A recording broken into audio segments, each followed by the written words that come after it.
There's no question it's going to be an exciting matchup here today. Kelsey, what are your thoughts? You know, we have two freshmen here who are leading goal scorers. Both have 6 goals each. We have Andrew Chambers for IU and Dalton Carl for the Cardinals. I'm really interested to see how those two play out tonight. I'm excited to see the puck battles, and hopefully they can generate some good puck play and get some pucks in the net. You know, we've seen a little bit of a tough go with the power play for both teams. IU's at about 17% for their power play, and the Cardinals are just a little bit behind with 12%. But the Cardinals are looking at a pretty high penalty percentage, so we're hoping that IU gets to work on their power play a little bit tonight, kind of generate some more practice, get it looking better, and hopefully, again, putting some more pucks in the net. Like Austin said, Halloween weekend, we'll see what happens. You know, you got a good, nice week off. They're both coming off 3 losses, so it's always good to rest and rejuvenate. At the same time, you know, even with a loss, there's always some positives to a game, so hopefully they can keep going with whatever they were building in those past couple of games, and hopefully we can see a win tonight.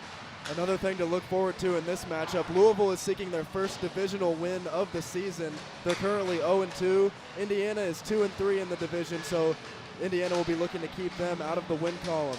And they're going to have a lot of opportunities on the power play tonight. As we mentioned, Louisville averaging just under 17 penalty minutes per game. They spend a lot of time in the sin bin, and their penalty kill is going to be put to the test tonight.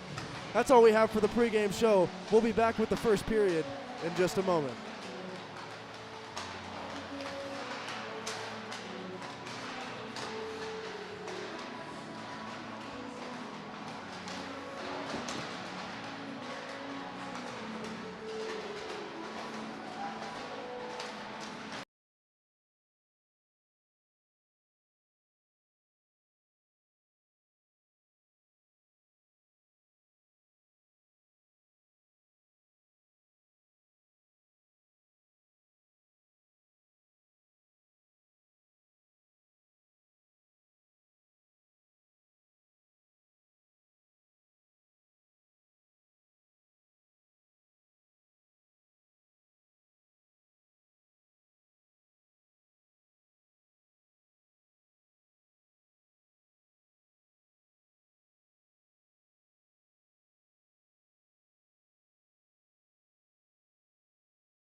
Well, it's not quite the gondola at the old Toronto Maple Leaf Gardens, and it's not the catwalk at the Mecca at Madison Square Garden, but it's our home and we wouldn't change a thing.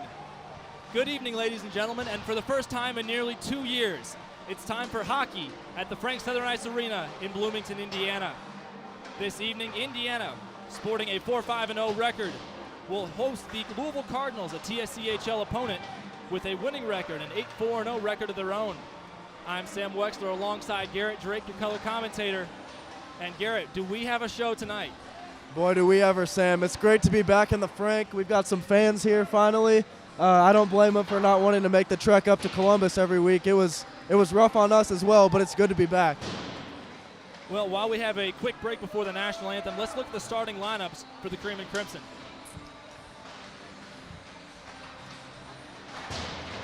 Yeah, so we're going to have a bit of a change to the starting lineup today. As one thing to note for Indiana, Nathan Cesarski will be out of the lineup for Indiana, but Sammy Billis will be in goal, number 30. He's been solid for Indiana all year. On left defense, we'll have Aiden Goodfellow, and Will Kicker will man the right side of the blue line. Vladislav Krush will get the start on left wing. Jack O'Flaherty in the center position, and Andrew Chambers will be the right winger in tonight's game for head coach Matt Henderson. And for the Louisville Cardinals, led by Coach Brian Graham in his 11th season as the head coach of the Louisville Cardinals, he's brought this program to relevancy and has won several championships in the Tri-State Collegiate Hockey League. Looking over at Sammy Billis in the cage for Indiana, he's a sophomore, but he's a veteran already. And he's had a tough go of it, almost a 90% save percentage on the season. 3-4-0 and 7 games started, and faces just 20 shots per game. Now that's a really interesting stat to attribute to how well Indiana plays defense and shuts down offenses, even considering they've played 2 games against the Miami Redhawks, who are the most high-powered offense in the league. Yeah, Indiana's been doing a great job of controlling the blue line all season long. They've been hitting their back checks very well. And as you mentioned, Sammy doesn't face many shots, but there were a couple games where he faced 35 to 40 plus, so those ones definitely were outliers in the statistics. But at the end of the day, he's played pretty solid this season, and we'll look to see if he can guide Indiana to a victory today. Looking now over at Cam Walsh, the netminder for the Louisville Cardinals, a junior who has a 3-2-0 record in 5 games started and saves just under 89% of the shots he sees. And he's got a goals allowed average of 3.25 per 60 minutes. What do you expect to see from Walsh, who is the usual starter for the Cardinals, as they do rotate a little bit more than some teams? Yeah, he and Kevin Hale definitely share ice time a lot more than the Indiana team, especially as Sammy Billis has been the main guy this season. But Walsh, as you mentioned, 3-2 on the season.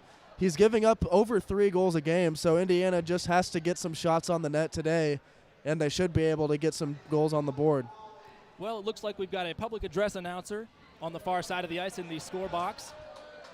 And the backup goalies have taken their spot in the sin bin, so we'll send it to ice level for the PA, starting lineups, and our national anthem.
Garrett, it's been a long time that I've waited to watch this happen. The puck drop at center ice at the Frank Southern Ice Arena.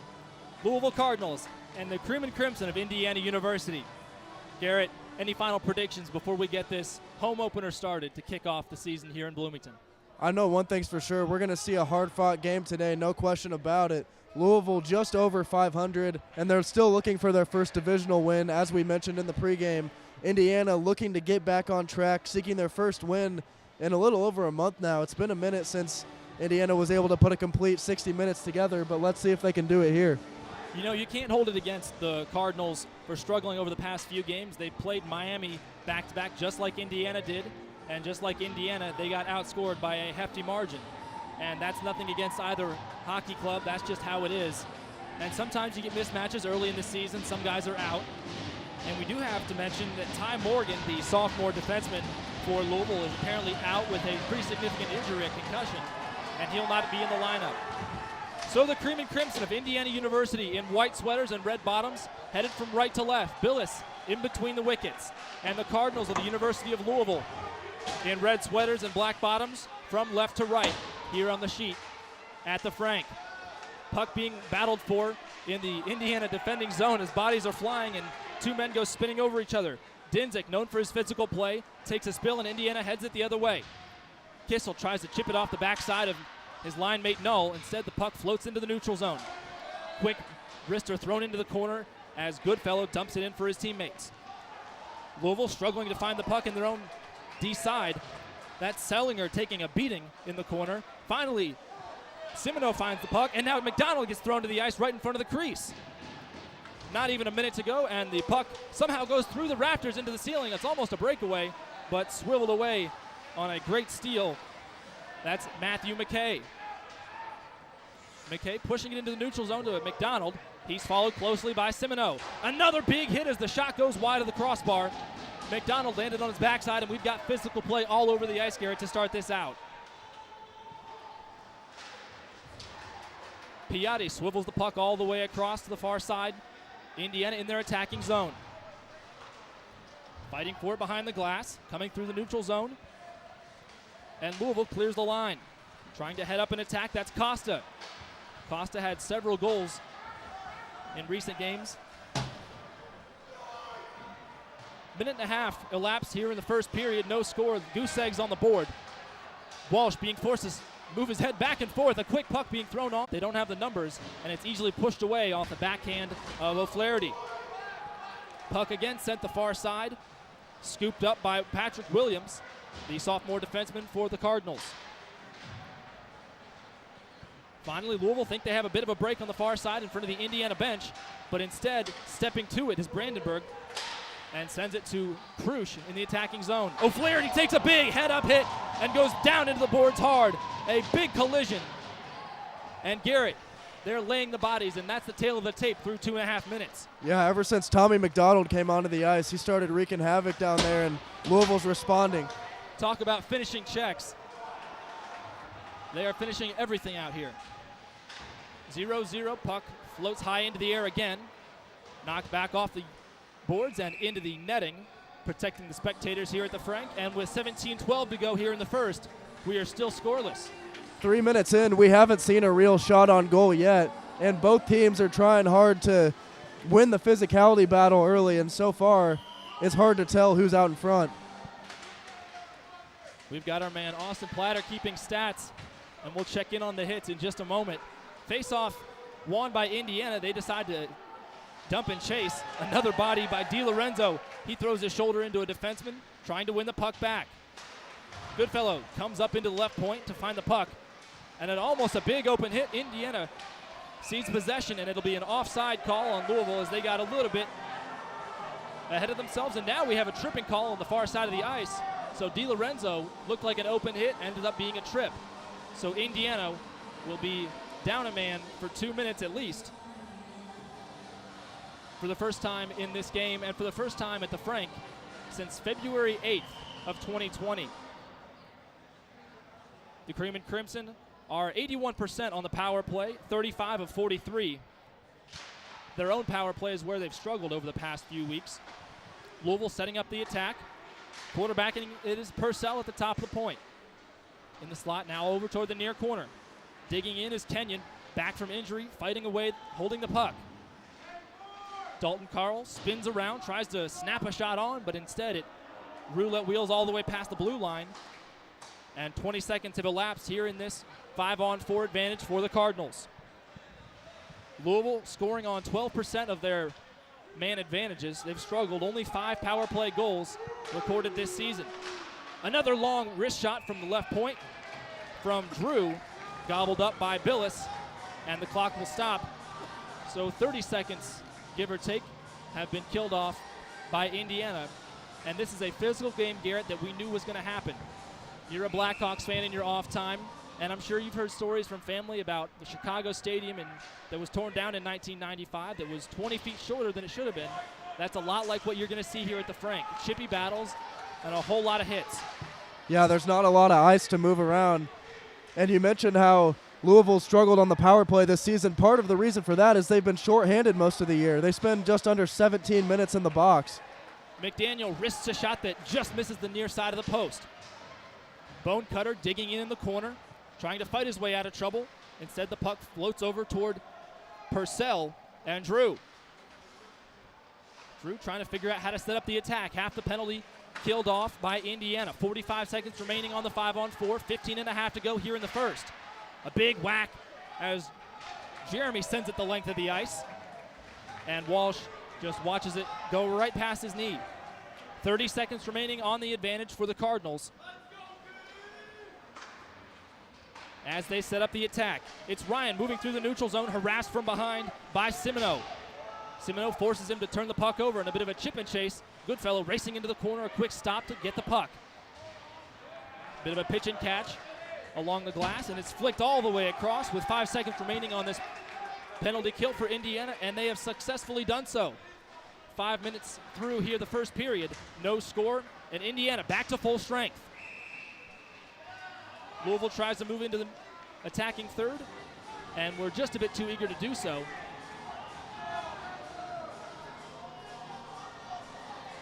And we'll have a face-off in front of Matt Henderson and the Indiana bench. Henderson in his first season as the head coach. He was on the 2008 Indiana hockey team that played for a national championship down in Florida. Louisville starts the rush. The puck whizzes past from Holmes all the way to the blue line and out. It'll be an over and back as Louisville has to vacate the zone. Indiana setting up an attack of their own. Here's Null on the near side, flicking at the width of the neutral zone. Now over toward Jeremy on a rush. He gives it up for a teammate, a quick slash, and the puck knocks free. Indiana loses the zone and will have to retreat. Knocking it into the zone, that's Kyle Brennan back onto the ice. Trying to gain the blue line, finally makes the move and gets in. Backhanding it into the near corner. A little bit of a chip and chase to himself as Purcell whizzes around, swinging the puck, and now gets hit hard from behind. And Purcell is slow to get up. Indiana continues the attack. A quick shot from Cruz from blank. Point blank goes wide. And we've got some incredible play as the whistle's been blown. Purcell slow to get up on the far side. And this is a hockey game, Garrett, if I've ever seen one. What a hit by Brennan, my goodness. He did a good job to avoid the boarding penalty there, however. And he might have to go into the locker room for that one. This is not the first time a Louisville Cardinal has been helped off the ice after a big hit. In fact, Dylan Disnick, was helped off the ice versus St. Louis. 13:40 to go here in the first. Another big open ice hit at the left dot. O'Flaherty ends up on his wallet, and Louisville headed the other way. Knocking it forward, that's Parker Joyce. Over into the far corner. Another scrum ensues, and a shot thrown on from long range. Matson holds on to it, and some extracurricular activity with 13 and a half to go here in the first. Still, Donuts and Goose Eggs up on the board. It's getting scrappy here so far. Looks like we might see some tangos today. It's been a while since we've seen a tango during a game, but it looks like this might have the makings of it. Face off in the Louisville attacking zone, right in front of Sammy Billis, the netminder for the Cream and Crimson. Won eventually by Indiana as they try to pass it out of trouble. Nearly a giveaway there. Chipped off the boards. Indiana has it. That is McKay who sends it wide of the glove side of Walsh. And now digging in on the far side in the corner is Chambers. Another big hit as Brandenburg does a face plant, and Krusch ends up on his butt again. 12.5 to go here in the first. Brennan takes a man square into his face and flicks the puck all the way across, narrowly avoiding an icing. Here's Simoneau swiveling around, weaving in and out of traffic, throws a puck toward the crease, knocked over off the stick of Mcdonald. He tries to put it over toward the left point, but instead Offenbach sees the line and moves it over toward the neutral zone. It's not very often that you see Vlad get knocked down on his feet like that, and he went right back to the bench after he took that hit. It was a big one. He's a tough Russian, and he doesn't take anything from anyone, Garrett. Indiana circles the wagons and regroups as Offenbach dipsy-doos in his own defensive side at the left point. Mcdonald lunging at the puck. He moves in and nearly gains the blue line, but instead Offenbach has to clean up the trouble before being thrown into the penalty box boards. Simoneau again causing havoc in the attacking zone. Offenbach finds loose change, flicking it forward to DiLorenzo, who throws it from point blank at a sharp angle. Back into the neutral zone. Pitch and catch over to Goodfellow on the near side. He flicks it all the way across, toilet bowling it, trying to get a teammate over near it. Charging in his bone cutter at the far corner, tangled up with the referee on the far side as well. Kicker getting into the mix, poking and jamming a stick in the corner. Finally, Costa for Louisville. Pushes it forward, but he's not able to gain the line either. Now we have a 1-on-2. Louisville does not have a number on this rush, and it's cleaned up right in front of the crease by Kicker and company. Indiana has a push the other way, but the man couldn't get there. That's DiLorenzo out of the box after. Great job of battling along the boards there by DiLorenzo on the rush. DiLorenzo convicted of tripping early in this contest, but it did not cost his side, luckily. Another pitch and catch in the neutral zone, in the D zone, pardon me. Finally costing Indiana. Louisville takes possession, sets up an offense. Big slap shot by Malay, gets pushed wide and into the neutral zone. Here comes Kishel on a rush. He gets tangled up right on top of the Bloomington Blades logo. As McDaniel toe picks at center ice, he gets back up and is moving away. A quick shot goes high and wide, way up, sky high, and Dinzig has thrown the puck into the glass and the netting from point blank range. Garrett, he almost had blue paint under his skates, and it nearly hit the refrigeration system. Yeah, that was quite the effort there. And on Indiana's last shot, it hit off the skate of Walsh and nearly snuck in, so we might see a goal put on the board here soon. Face off to the leather side of Sammy Billis, who moves his glove up to protect the top corner, and then watches the slap shot sail way wide into the near corner. Puck battle, Brennan trying to win possession. Instead, it's pushed forward by Ramirez, trying to find a teammate. This is a very crowded attacking zone for both sides, Louisville especially at the moment. Another big shoulder by Jeremy. Sam Zaritsky was slow to get up after taking that face-off. He finally got to his feet, so we'll see what that was about. Here comes Null moving fast. He gets thrown into the boards and stays on his skates. Louisville tries to clear the line, but a slap shot from long range gets deflected out of the zone, and Kissel will reload for the Indiana attack. A little bit of miscommunication in the defensive side. Brennan has to play it away out of danger. Brandenburg moves it across the red line off a deflection. It will be icing waved off. We're halfway through this first period. Neither side able to draw first blood quite yet. Here's Goodfellow and Kicker doing a little dance, and now a long shot by Krusch goes wide to the right. Cleaned up by O'Flaherty at the right point. Krusch has it point blank, tries to go 5-hole. It's sticked away by Walsh again. Krusch hammering at it, trying to get the puck. And now we have a whistle blown and a hooking call on a Louisville defenseman. So Indiana will try to get the power play going that has struggled as of late. Oh my goodness, Vlad knows he should have had one there. That was a golden opportunity. He tried to go top right with it, but he ended up shooting it right into the chest of Walsh on the breakaway. But as you mentioned, Indiana going to the power play here. Indiana 0 for 15 over the past 3 games on the power play, and now it looks like we may have matching penalties as there are 2 players in each penalty box. Sitting for the Louisville Cardinals will be the defenseman, Zach Sellinger. Indiana has 5 skaters out there, so it is a 5-on-4 for the Cream and Crimson. Trying to improve upon that 18% on the man advantage. Here's Jeremy at the left point. Moves as he tries to stick handle around a defender. Going low to the crease, jamming at it. Michelli takes a hit to the head, and he stays up on his skates as well. 30 seconds have elapsed here in this power play for the Cream and Crimson, trying to score their first man advantage goal in 4 contests. Offenbach lays it off for his teammate Brandenburg. A good 3-man weave in the neutral zone.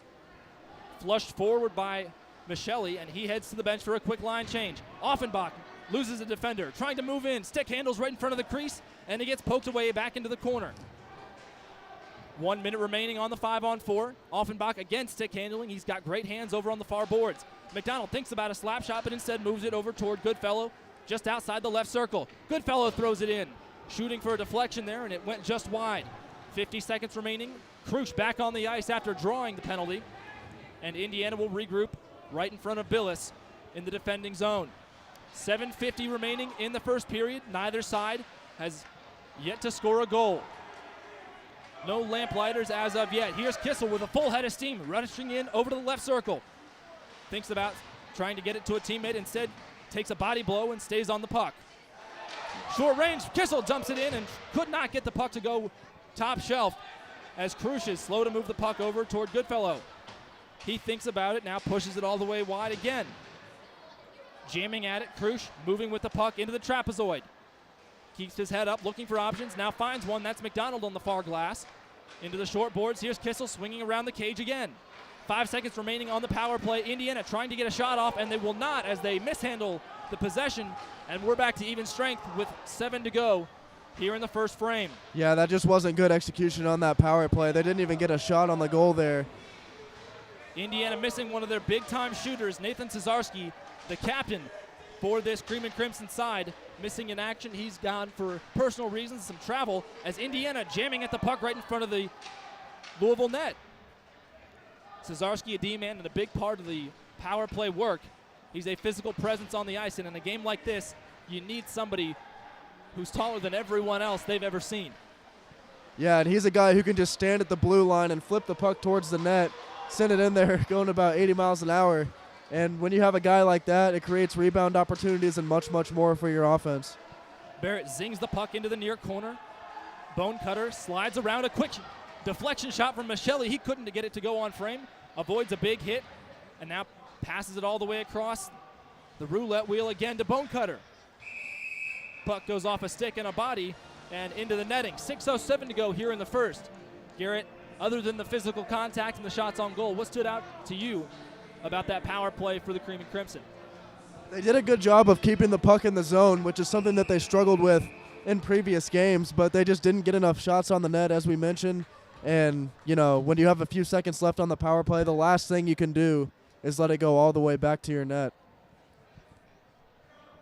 Face-off in the neutral zone.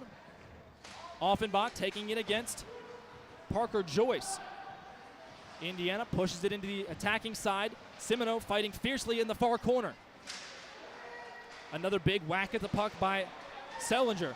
Offenbach throws a shot on. He's still looking for his first goal of the season. Now toward Offie again at the high slot. Brennan backhands a shot toward Mcdonald, who can't do anything with it.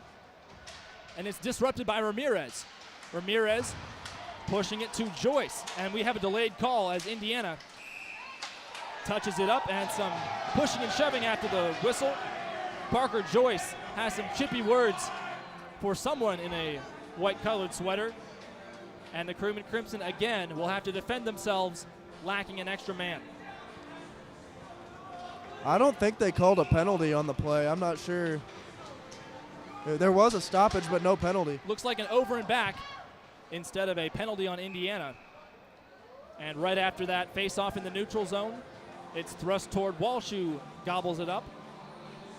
And with 5:31 to go here in the first, Garrett, it is a loud barn for the first time in a long time.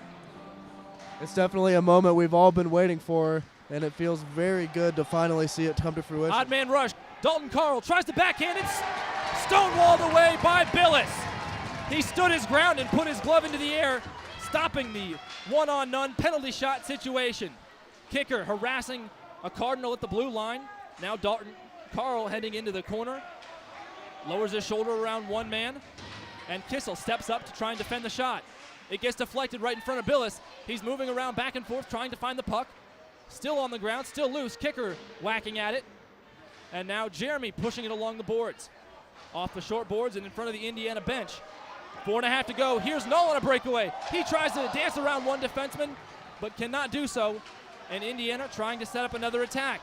Jeremy, yet again, gives it to Brandenburg in the center circle. Gets a little poke under the armpit, but keeps moving with the puck. Louisville now moving in their own zone. Bit of a trip at the blue line, but Bonecutter emerges with the puck. Here's Michelli. A backhand pass to the far side to DiLorenzo, and it bounces off of his stick. Puck not laying as much as we're used to seeing it, Garrett. Louisville's had a few giveaways in their own zone here. 4:20 to go here in the first period. Indiana regrouping and the hits continue. Line change for the Cardinals. They get 5 fresh skaters onto the ice. Shot from the blue line. Here's DiLorenzo close range. Swings to the backside, and it's off of the short boards. Bonecutter picking it up. He gets sent around, spins, but stays on his skates. And Walsh watches it glide past him to the trapezoid. Brennan, a lazy shot over toward the corner, and he gets a little bit of a poke and jab after the puck had left.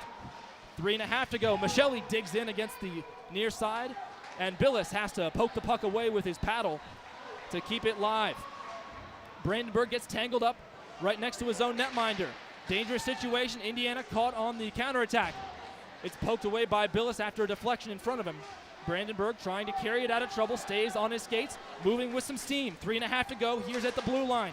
At the right point, gets sideswiped. Indiana caught on a change. They don't have enough men on the ice. And now we've got a delayed call on Indiana as bodies collide at the blue line again. Referee on the right side of the ice, the Indiana defending zone, has his hand in the air. Here's Louisville on a final rush. Stopped by Billis, and Indiana finally touches it up. And we'll have a call on the Cream and Crimson with 3:05 to go here in frame number 1 of home game number 1 at the Frank. Yeah, I believe it's going to be on Brandenburg right here. I think they're going to get him with a slash on the hands. He knocked the stick out of the Louisville player's hands, and I think they got him with a slash.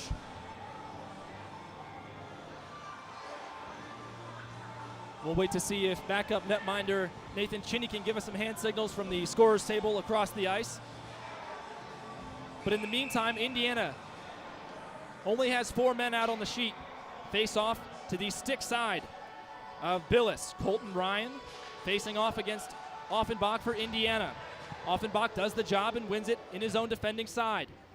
Now trying to poke at it along the far boards.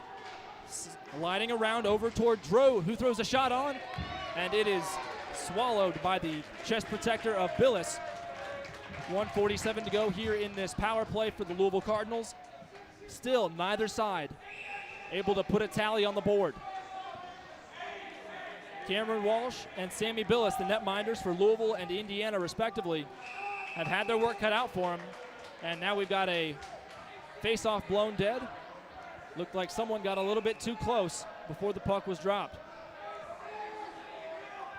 And Garrett, it's been a long time since I've seen the fans this engaged during a game here at Frank Southern. I know the chirps are loud for everybody to hear, and I'm enjoying the show right now. It's a good thing we had that ambient mic on hand, huh, Garrett? Yeah, so now the audience can hear him as well.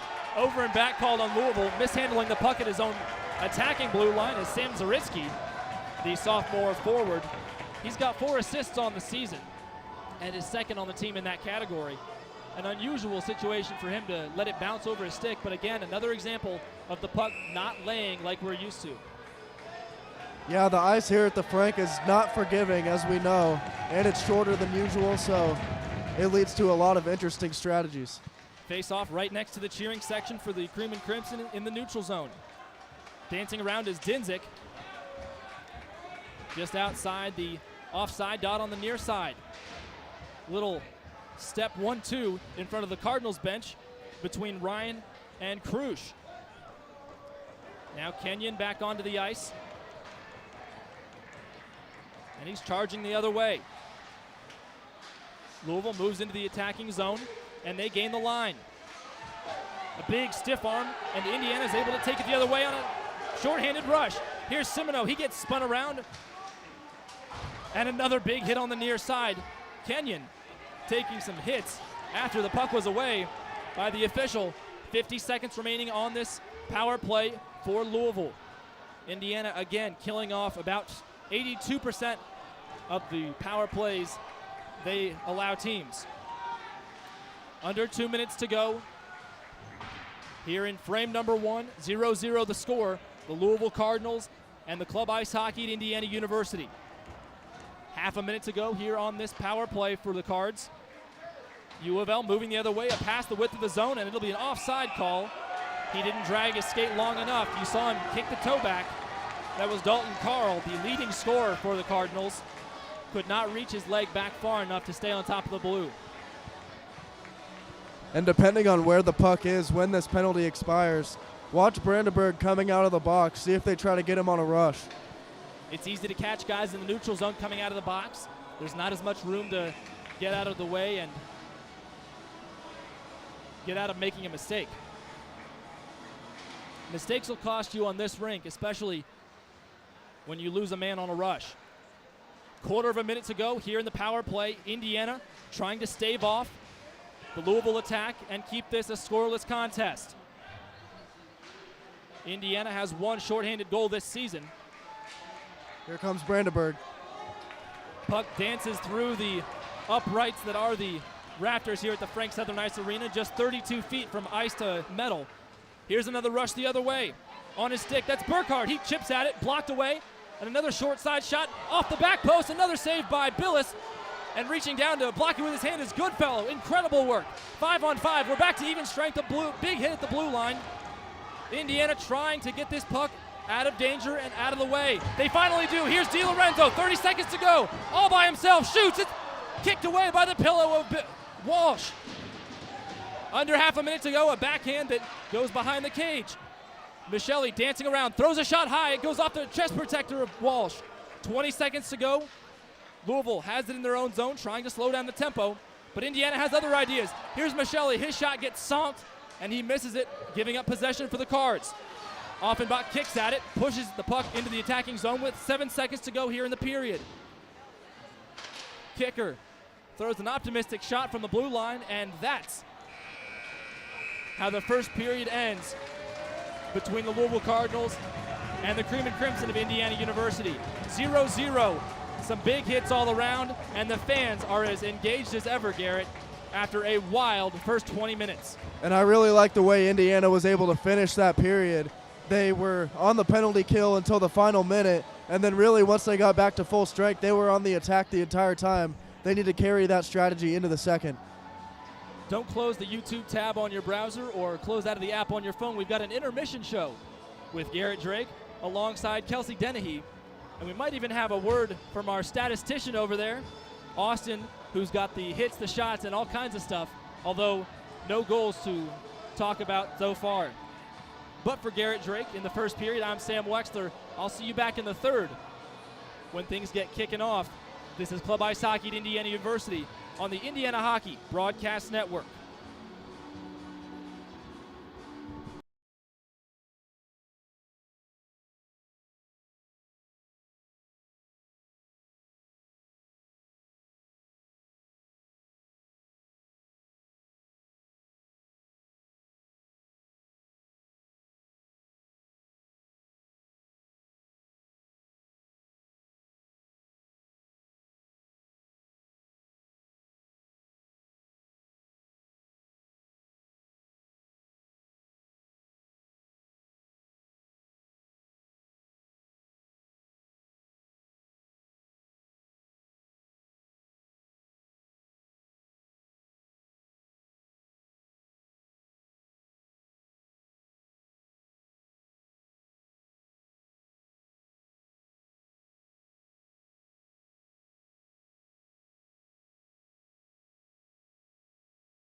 Welcome back to the live first intermission report here on the Indiana Hockey Broadcast Network. I'm Garrett Drake, joined by Kelsey Dennehy and Austin Platt here. And Indiana, in the absence of their captain, Nathan Cesarski, still in a 0-0 ball game. Both teams had some breakaway opportunities. Kelsey, what were your takeaways from the first period? You know, we went into this expecting Louisville to have some penalties, and IU came out of it with 2 penalties. I thought their penalty kill was just outstanding. They really did a good job of putting pressure on the points, and that paid off for them. They got a lot of opportunities moving into their offensive zone, and were able to generate opportunities even with a man down. I think that they could even bring that into their regular play and keep that pressure up top, and I think that those opportunities are going to keep coming, and I think if they stick somebody in front of the net and they keep that net front presence, that pucks are going to start going in. We've seen impressive play by both goaltenders so far. As we talked about the breakaway opportunities, Austin, what were your thoughts on how the first period went? Yeah, you could tell, I think, without even, if you didn't know too much about these teams, that both these teams hadn't played in a week or so, and they were ready to come out, and they came out firing. A lot of hits. The crowd got into it. You could tell that the first time here at the Frank this season really brought the energy in this building. I thought Louisville had the better of chances. Couple of shots in the slot that were missed that went high that should have been at least on net, if not in. But a great start for both sides. I think both coaches will be happy that the game is tied. I think you could tell that both these teams were ready to go in this first period. Shots were tied at 10. Indiana came out with some more hits, but as the period went on, Louisville really started to increase their physicality. And despite the fact that Louisville stayed out of the penalty box, something we mentioned at the top that we probably didn't expect. And that PK was excellent for Indiana. Even on the power play, they generated some good chances. So the Cream and Crimson asking some solid questions in their first home game, looking good. As we mentioned before, it's going to be a tight contest from start to finish. Make sure you don't go anywhere. We'll have the second period coming up in just a few minutes. You've been watching Indiana Club Ice Hockey on the Indiana Hockey Broadcast Network.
And welcome back to the Frank here in Bloomington, Indiana. Period number 2 about to get underway. I'm Garrett Drake taking over the play-by-play duties for the second as usual.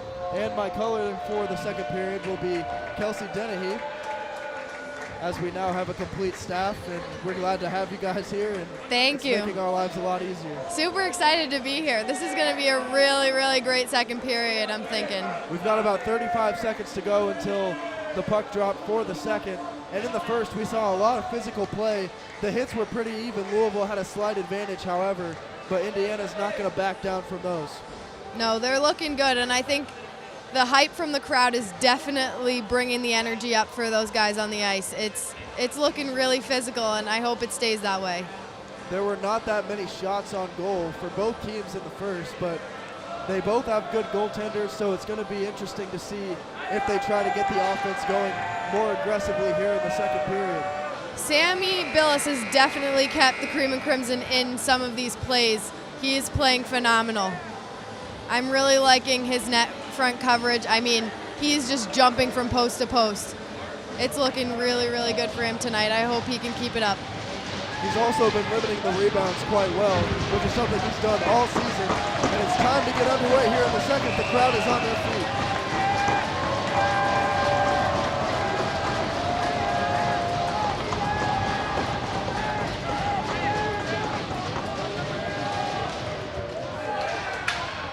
Adam Offenbach takes the draw for Indiana. Here's a shot right away that went wide by Aiden Semino. And now it's taken on the blue line there by Will Kicker. He sends it back down under the net, where Semino is battling for it now. Offenbach trying to take it back in, and the scoop shot won't go. Here comes Louisville. They flip it up towards the Indiana zone, and that will be an icing.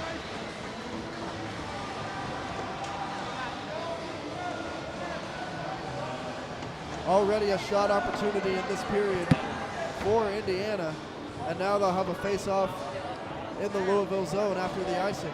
Yeah, I mean, their offensive coverage has been good. They're good at keeping the puck deep, and it's really helping them generate some opportunities. That one was flipped on net, but blocked out in front. Another rip shot from the blue line that went just wide. And a battle for the puck now sees Louisville bring it out. I'd love to see them hit the net a little more. I think that would definitely help with rebounds once they're getting some people in front of the net. Nearly an offside there, but Dinzik was able to stay on. And here's a shot just wide as Billis was on the tips of his toes there. Here's one from the blue line that went past the net. And now it's flipped back in towards the boards. A good hit there by Indiana, and now coming back the other way are the Cream and Crimson. Knoll chasing after it. He sends one towards the net that went wide. Brandenburg flips one on, and it's again wide of the net. And here comes Louisville. This is Dalton Carl, the leading goal scorer. Flip shot saved by Billis as he came out of the crease to get that one. Dalton Carl has been hungry tonight. I anticipate he will not stop, so I am really interested in seeing where his hands go within the rest of the period, because he has very, very good puck control. He's been the focal point of this Louisville offense all season long, and we see why here today as they play pitch and catch on the far boards. And a flip shot went into the Indiana bench. Let's see what the call is here.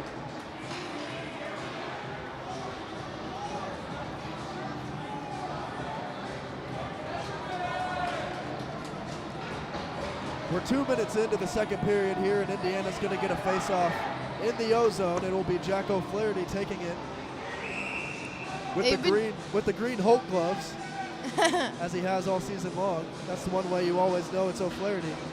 Face-offs have definitely helped the Cream and Crimson tonight. Winning those battles in the face-off have definitely helped them generate some opportunities, as you can see right now. Kicker keeps it in the zone, and O'Flaherty sends it back behind. And now Kicker will chase after it again. Chambers sends that one in. And a big hit on the boards there by Krusch, and the Louisville player is down. We're going to have a stoppage here. Vladislav Krusch playing the move.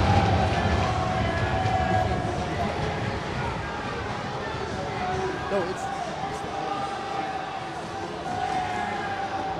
we've got an injured player on the ice here. We're going to take a break for just a moment.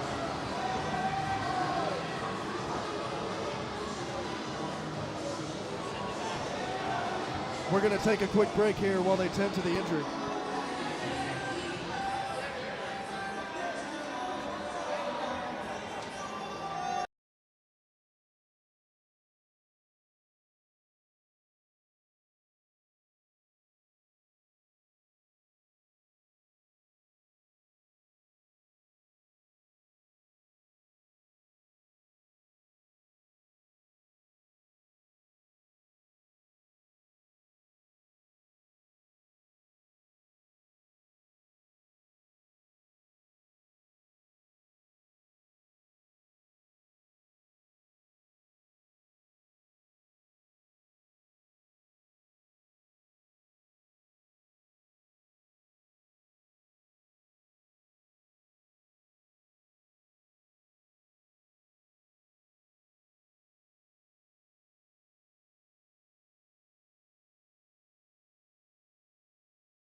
.17:35 to go, second period. It's still a 0-0 contest between Indiana and Louisville, and this is the loudest we've heard the Frank in quite some time. We've got fans up on the boards slapping them, trying to cheer Indiana to a victory. Here's a shot off the faceoff just wide. And McDaniel keeps it in the zone. Now it's tipped out and played back in by McKay. The Cream and Crimson boys seem to be really drawn to the puck tonight. I'd love to see them spread out a little bit. I think that would definitely help in keeping the puck in the zone. A big hit up against the boards by Bonecutter as he flipped that one away. McDaniel tries keeping it in, and he does. It's taken back behind the net. DiLorenzo's tried to set up Bonecutter, but he was unable to flip it towards the goalie. Oh, here's another shot on that. That went just wide, and Indiana will change. That one flipped past Billis to the other side, and it's going to be an icing. The defensive coverage has been strong tonight. They're really attacking the puck and making sure that all the bodies are covered. I cannot believe how rowdy this place is right now. It's awesome. I've missed an environment like this so bad, especially during COVID, so this is really, really exciting. We were talking at the break. We have an ambient mic on the far boards to that side, and I couldn't hear myself when I was talking for the majority of that time, but we got the problem fixed now. So hopefully it's smooth sailing from here. Yep. Brandenburg chases that one back and flips it up towards the blue line, where it's played in, and now going to the bench for Louisville is Michael Holmes. Coming up with it for Indiana is Tommy Mcdonald. He's pushed off the puck by Parker Joyce there. A big hit by Mcdonald against the boards, to the delight of the crowd. Here's a shot, just wide. Great glove save. McDonald went sprawling out in front of the net on that one. I mean, he's only a freshman and he's coming in strong. He's been attacking for all of his ice time, and I think he's really, really creating a strong ice presence for himself.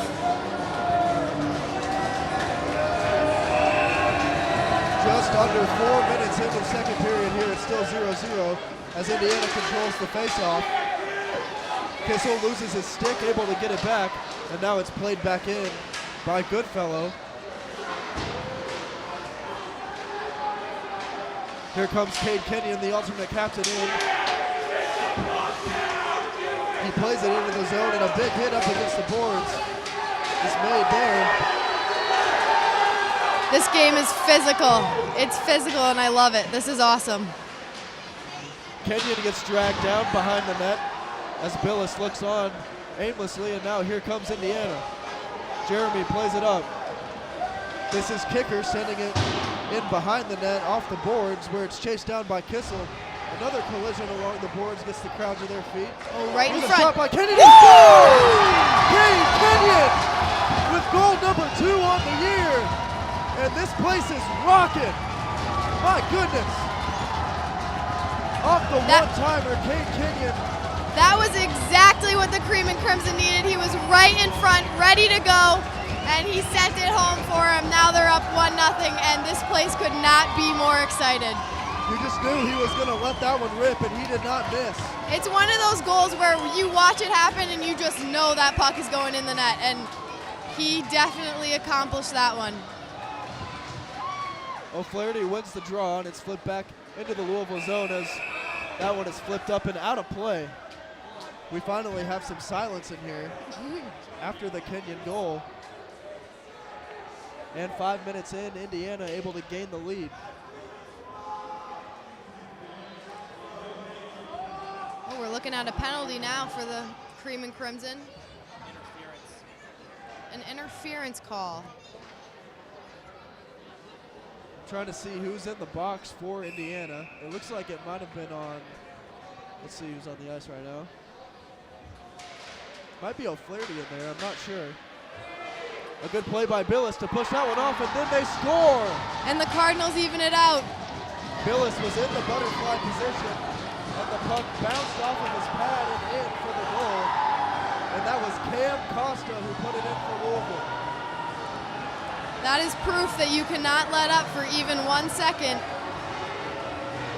Cardinals have tied the game. It is now back to even playing field.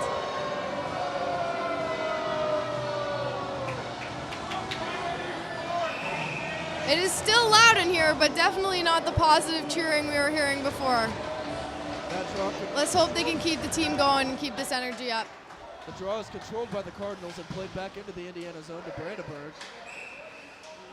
And we're going to have another stoppage here as we get an offside.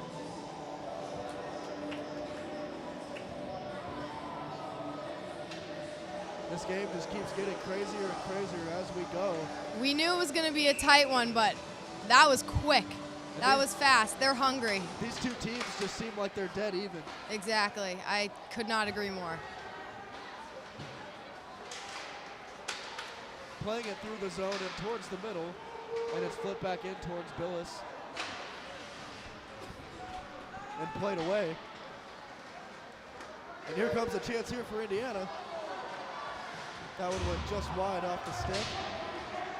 And it goes behind the net now. We're down to 14:45 to go, second period.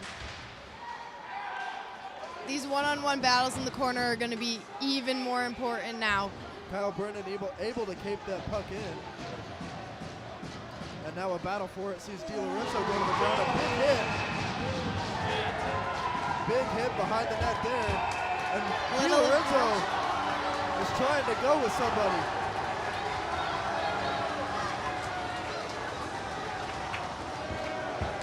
As they separate the two teams. I have a feeling that's not the last little scrum that there will be in front of the net. It looked like he was getting into it with Dylan Dinsick, number 18 for Louisville.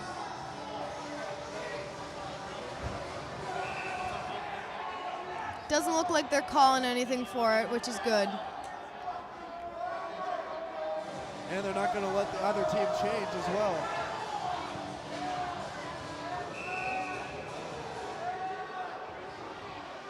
Dalton Carl was just taken off the ice, so we'll see how that prevails. Offenbach loses the draw for Indiana, and it's played back in. Cruz hits the deck to the dismay of the Indiana fans. And a big hit against the boards, laid on by Semino. Billis plays it back behind the net for Barrett McDaniel, who flips it off the boards. And now here comes Tommy Mcdonald with it. Indiana trying to get some momentum here. Offenbach corrals it.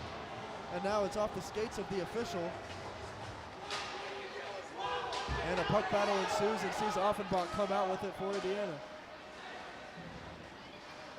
McDaniel flips it in. And a bit of a late hit there by the D-man for Louisville. Here's a flip shot on net, blocked out in front. That one never had a chance to reach the keeper. And now here come the Cardinals. Cardinals forwards have definitely been tight on our D. I'm really, And they score again right there off the rebound as that one hit off the lower pad of Billis. And it was put in the net right there by number 4, Dalton Carl, the player we've been talking about all game long. Yeah. He took that quick little rest and came right back and took over. Indiana defense definitely needs to look out for those players. They're even starting to hang them a little bit high and past, and they were keeping pretty good track of it in the first period, but can't let it go now. Knoll flips one on net, off the pad, and a big save made there by Walsh.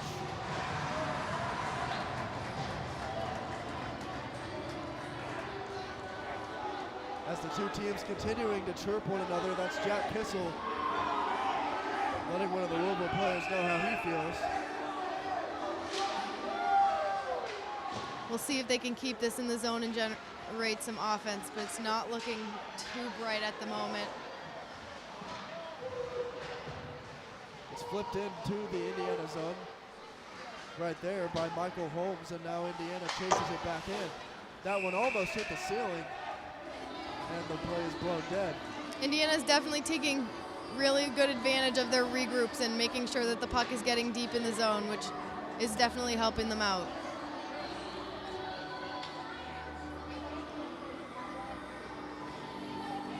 Just about 8 minutes into the second period, and we've already seen 3 goals scored. Louisville leads 2-1 after no scoring in the first. That one's played back in on the far side by Carl Drew. And here come the Cardinals. A big hit by Knoll against the boards. That's what Jack Knoll does best. And we're gonna get a whistle here. It's gonna go against Knoll as he'll head to the box. It was so hard, he couldn't even stay on his feet. They're gonna get him with a boarding call here. We're gonna get to see IU's penalty kill back in action for the 3rd time tonight. Let's see if they can keep that pressure up on the point, maybe generate some offensive chances, but most importantly, protect Sammy Billis. Louisville's first goal of the game was scored on the power play. So the PK has not been perfect for Indiana. Let's see if they can improve their percentage here. Here's a shot on net. One-timer saved by Billis. The puck is still loose and it's flipped out. And now they'll reset. Here's a flip shot, saved by Billis. Great glove save. With the glove. Blocking shots is very, very crucial to their penalty kill. I mean, you saw, it looked like really nobody even saw where that was going, so it was good that he picked it up on his glove, but. Patrick Williams just let that one rip towards the net as Kenyon dives to try to keep that one in the zone. Now Louisville will reset. Only 30 minutes into the power play, or 30 seconds rather. At the blue line, here's a pass towards the far side, and a good job by kicker to flip that one out. Here we go, Tommy Mcdonald. Lots of contact there, no penalty was called. Looks like it might have been a hook. This kid is looking good tonight. He is aggressive. He's on top of the puck, and it's definitely working in his favor. Kenyon lost it, and now coming back the other way for Louisville. A big hit there by kicker along the glass. And we're now more than a minute into this penalty. Here comes the rush for the Hoosiers. It's Di Lorenzo. And it's knocked away at the last second there by Drew. Drew playing it towards the near side boards, flipping it in behind the net where it's grabbed there and played on by Colton Ryan. That shot went high over Billis, and Louisville will take it back out once again.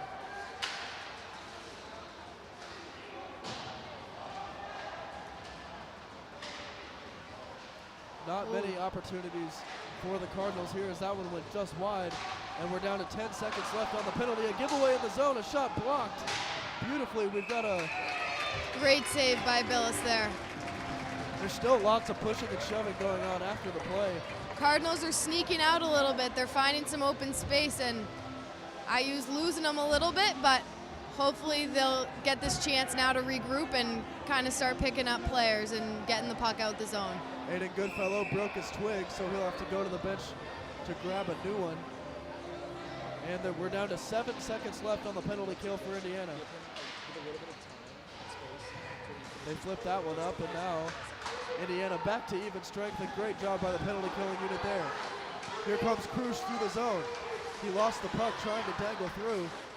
And a big hit in the open ice there. Another big hit laid on by Chambers. And bodies are hitting the ground everywhere.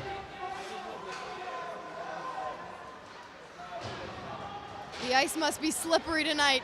They're falling and hitting left and right. Everybody's getting used to the Frank being the first game played here this year. Nothing like it. Nearly set up the one-time opportunity there for Jacob Chikalis.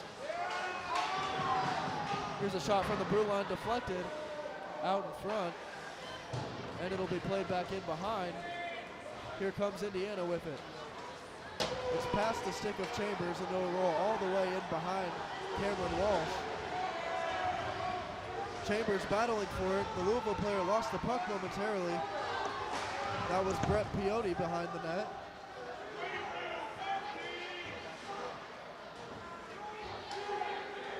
Chambers spinning his way in on the near circle. Here's a shot by Offenbach, blocked out in front. And now Louisville will reset.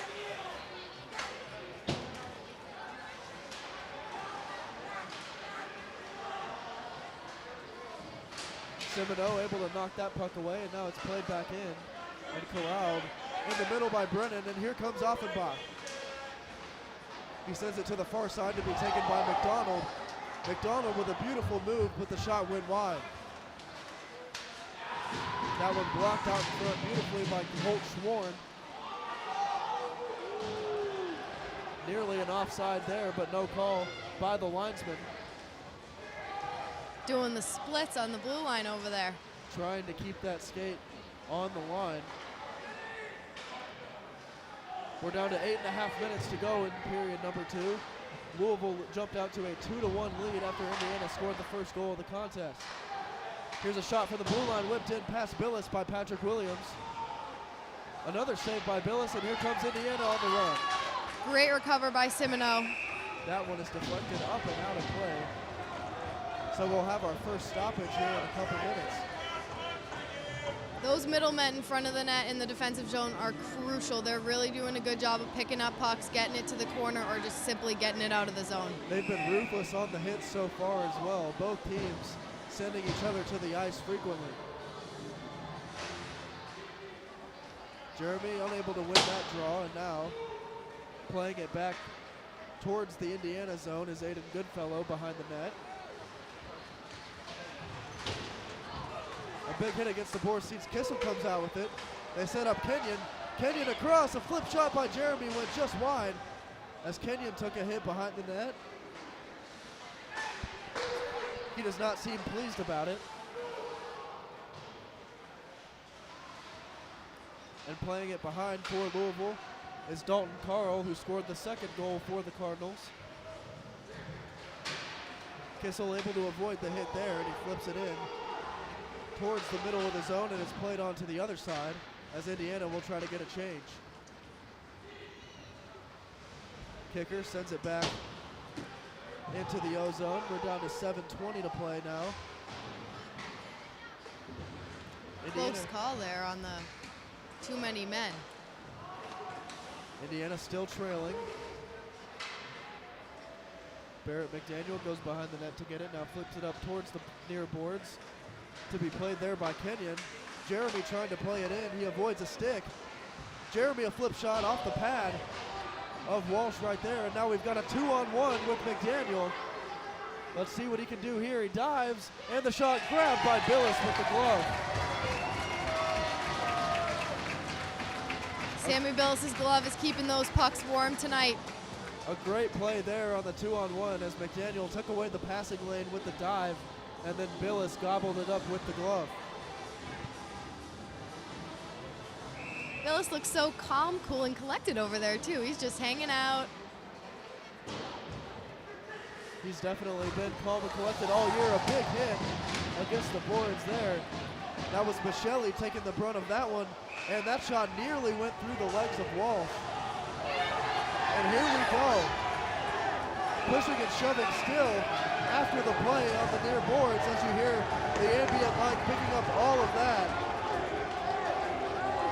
That was Brennan and Piatti getting into it right there. The refs are really stopping these ones quickly. I'm a little bit surprised they're not letting them play it out a little bit, but. And we're gonna get a double minor here. Brennan and Piatti both going to the box. So we'll see if it'll be a 4-on-4.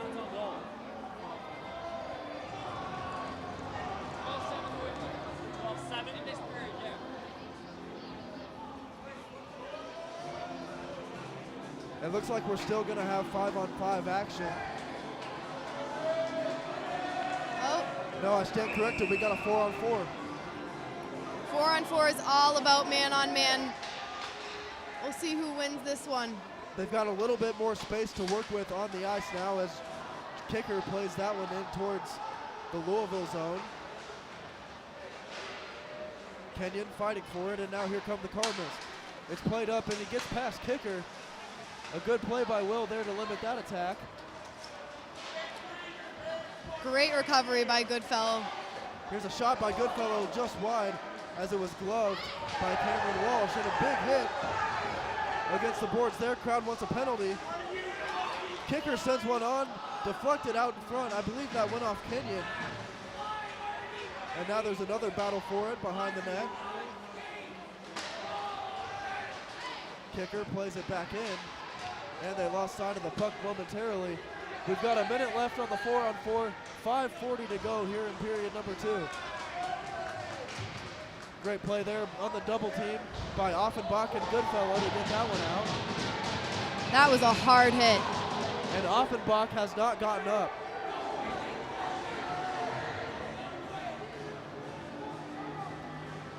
He is still down on the near boards.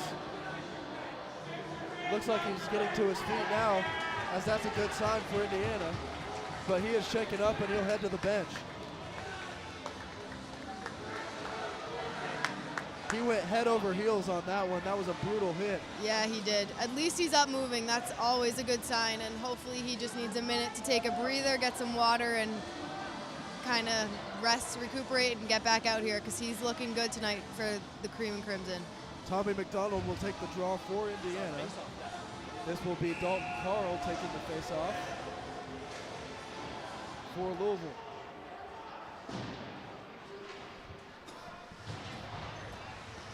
The puck is sent around the near boards and taken there and sent to Mcdonald, and they've got something here. Mcdonald plays it through, a flip shot just wide by Semino, and it was deflected off by Walsh. Again, Semino pushing and shoving there with Carl, and we've got another stoppage here. And again, we see Brandenburg wanting to go at it on the far side there. This is getting to be a scrappy game, and we might see a fight before it's over. Absolutely, I couldn't agree more. I think IU is doing a really great job generating these opportunities, and if they keep it up, it's just a matter of time before pucks start going in the net. And that penalty box for Louisville is starting to fill up. There goes Dalton Carl. Indiana's going to be on the power play here. Their power play looked really good in the first period, so hopefully they can keep it up. They're going to have a 4-on-3 here for the next minute. A flip shot just wide by Jack Knoll. It'll be about a 27-second 4-on-3, and then Indiana will go on the power play. They got to get shots on net here. There's no question about that. That one flipped on by Brandenburg, but it's blocked out in front and sent back. Almost took the ref's head off there. And that'll do it for the 4-on-3. McKay nearly lost his blade there. And now bringing it up into the zone and flipping it towards the middle. 5-on-4 for the next minute 20. That flip shot by Knoll went high off of Walsh. And Indiana will reset now. It goes back towards the middle, but misses the stick of everybody as Michele tried to send it to Brandenburg. And here comes Louisville, a shot wide. Nowhere close to Billis on that one.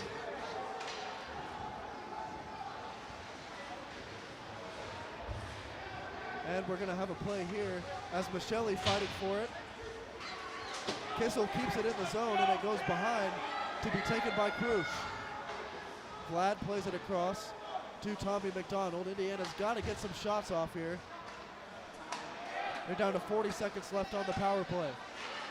Goodfellow gets the pass back from Kenyon. Krusch fighting inside, and Louisville's able to flip that one out of play, or out of the zone rather, back behind the Indiana net, and this will likely be the last attack of the power play.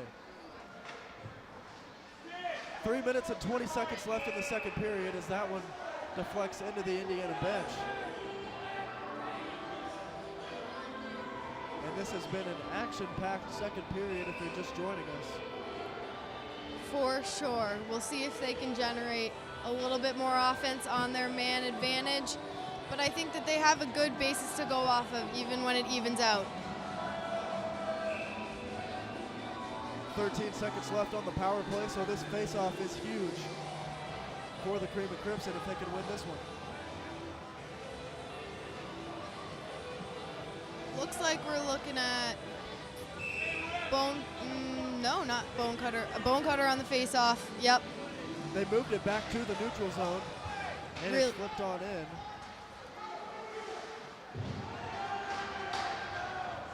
And it goes behind the net. Now out in front, nearly found the stick of Michelli, and now kicker sends it back to Michelli. He flips one off the stick of Bone Cutter, and it goes wide, and that'll do it for the power play. That one gets past McDaniel, and he'll have to chase it back into the zone. Billis plays the puck, and now coming with it the other way for Louisville is Jacob Chickalise. Kicker lost his footing there, and on the near side here comes Shredders. That one is deflected up high, and we'll have another stoppage. Only a little bit of time left in the second period. Let's see if IU can put one up on the board to send it even into the third. Their offensive opportunities are definitely there. It's just about capitalizing on those and really sticking them.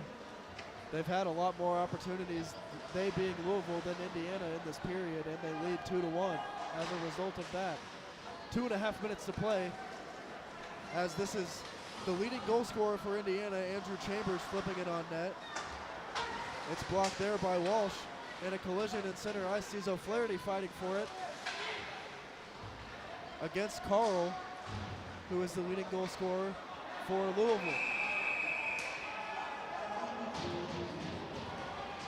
Looks like there's some sort of call happening. Brandenburg got tangled up with Cam Costa right there on the far side. I don't think we're going to have a call out of this one.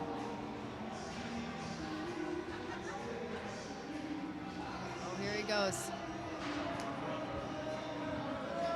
Brandenburg in the box for another IU penalty kill. The penalty goes on Brandenburg there. I didn't quite see what happened. I think they might have got him for a trip.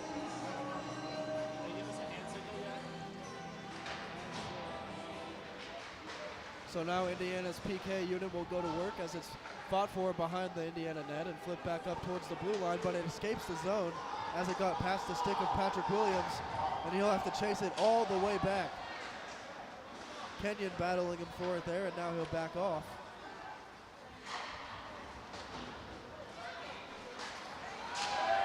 Here's an interception by Kenyon in the offensive zone. He couldn't get a shot off, unfortunately. And Louisville's going to be on the power play for the rest of this second period. Here comes Millay with a shot off the pad of Billis. He's able to send it out of harm's way. And now a flip shot.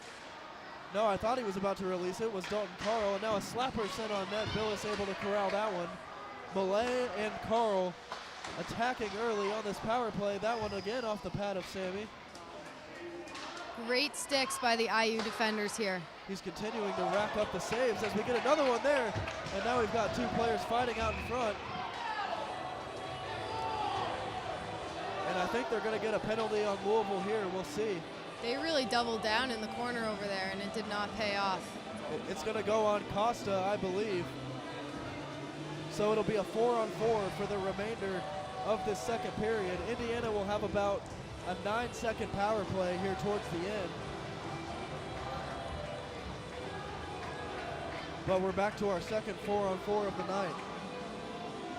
I have a feeling this is not the last of the penalties we'll see tonight, even with a third period left. Plenty of time, really aggressive play happening.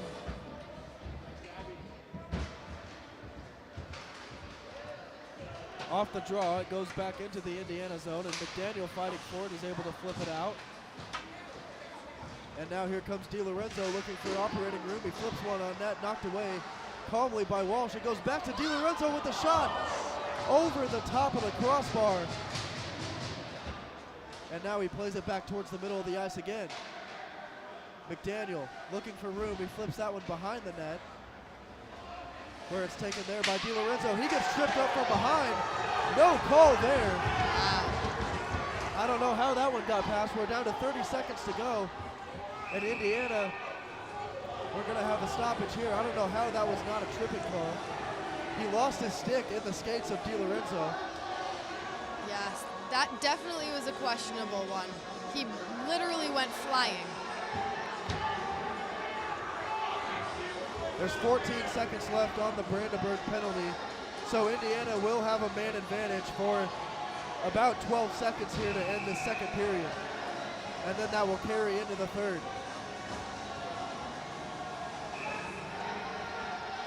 Taking the draw for the Cream and Crimson will be Will Jeremy out of Hinsdale, Illinois. It's flipped in behind the net. And kept in the zone there by Tommy Mcdonald. Now a takeaway, and we're gonna have a breakaway here. Here's the shot, saved by Billis. He nabbed it with the glove. Jacob Chickalise had a wide open look at the net, and Billis snatched it. That glove is doing wonders this evening for IU. Nonchalantly, Billis just reaches up, grabs it out of harm's way. Oh, no problem. So easy. Indiana will be on the power play for the final 9 seconds of the period here, as they're going to save the icing, and now it's played back out in front. Mcdonald takes a hit. Here's a slap shot that is covered by Walsh. So at the end of period number 2, we see Louisville with a 2-1 lead. They were able to jump out in front after Indiana scored the first goal. Myself, Kelsey, and Austin will have the intermission report here in just a few moments. Don't go anywhere. We'll have the third period coming up next. You've been watching Indiana Club Ice Hockey on the Indiana Hockey Broadcast Network.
And welcome back to the second intermission report here on the Indiana Ice Hockey Broadcast Network. And the second period was action-packed. We saw 3 goals after none in the first. Senior Cade Kenyon was able to put Indiana out in front early with an incredible one-time shot in the crease, but Louisville struck back with 2 goals of their own, and they lead 2-1 heading into the third. So, Austin, I'll hand it over to you first. What does Indiana have to do to get back into this one? It's simple. Stay out of the penalty box. We mentioned that Louisville was a team we expected to be in the box for longer, but Indiana, they're leading in hits, but they're sometimes a bit immature or not at the right time, and Louisville's been much better in that category. And you can tell that even after 2 periods that both teams are still adjusting to the new ice. You're seeing some sloppy passes, some slip-ups here and there, but Indiana's got to stay out of the box. They've looked good 5-on-5, even 4-on-4. That one time we saw they generated some opportunities, but stay out of the box, be a bit more disciplined in the hits department. But I give them a good shot. They're down 1. They've stayed in it. They've done well after giving up 2 goals, basically in a flash after going up 1-0, which took the air out of this building. And if you haven't seen all the action, if you're just joining us, it has been a very physical game thus far. And Kelsey, what else does Indiana have to do to try to limit that and get some goals on the board? Listen, I'm going to give you another simple one. We got to start hitting the net. Their shots are going left and right and up and down, but they're not hitting the net. And I think they've got a lot of people moving. They got a lot of bodies in front, ready to go, ready to get those rebounds. But in order to get the rebounds, the pucks do have to hit the net. So I think that's a really, really big one. And they got to keep staying aggressive. Like Austin said, they can't be making stupid plays and hitting people like they're not supposed to, but a good, clean, aggressive hockey game is definitely in order. Adam Offenbach took a big hit in the second period. It'll be interesting to see if we find him back on the ice, find themselves within reach, which is something that I'm sure they're thrilled about. It's 2-1, and don't go anywhere. We'll be right back with the third period. Wex will be back on the call, and this has been the Indiana Hockey Broadcast Network. We'll be right back.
Welcome back to the Frank Southern Ice Arena for the third and final period, we hope, of this physical contest between the Cardinals of the University of Louisville and the Cream and Crimson of the Club Ice Hockey at Indiana University.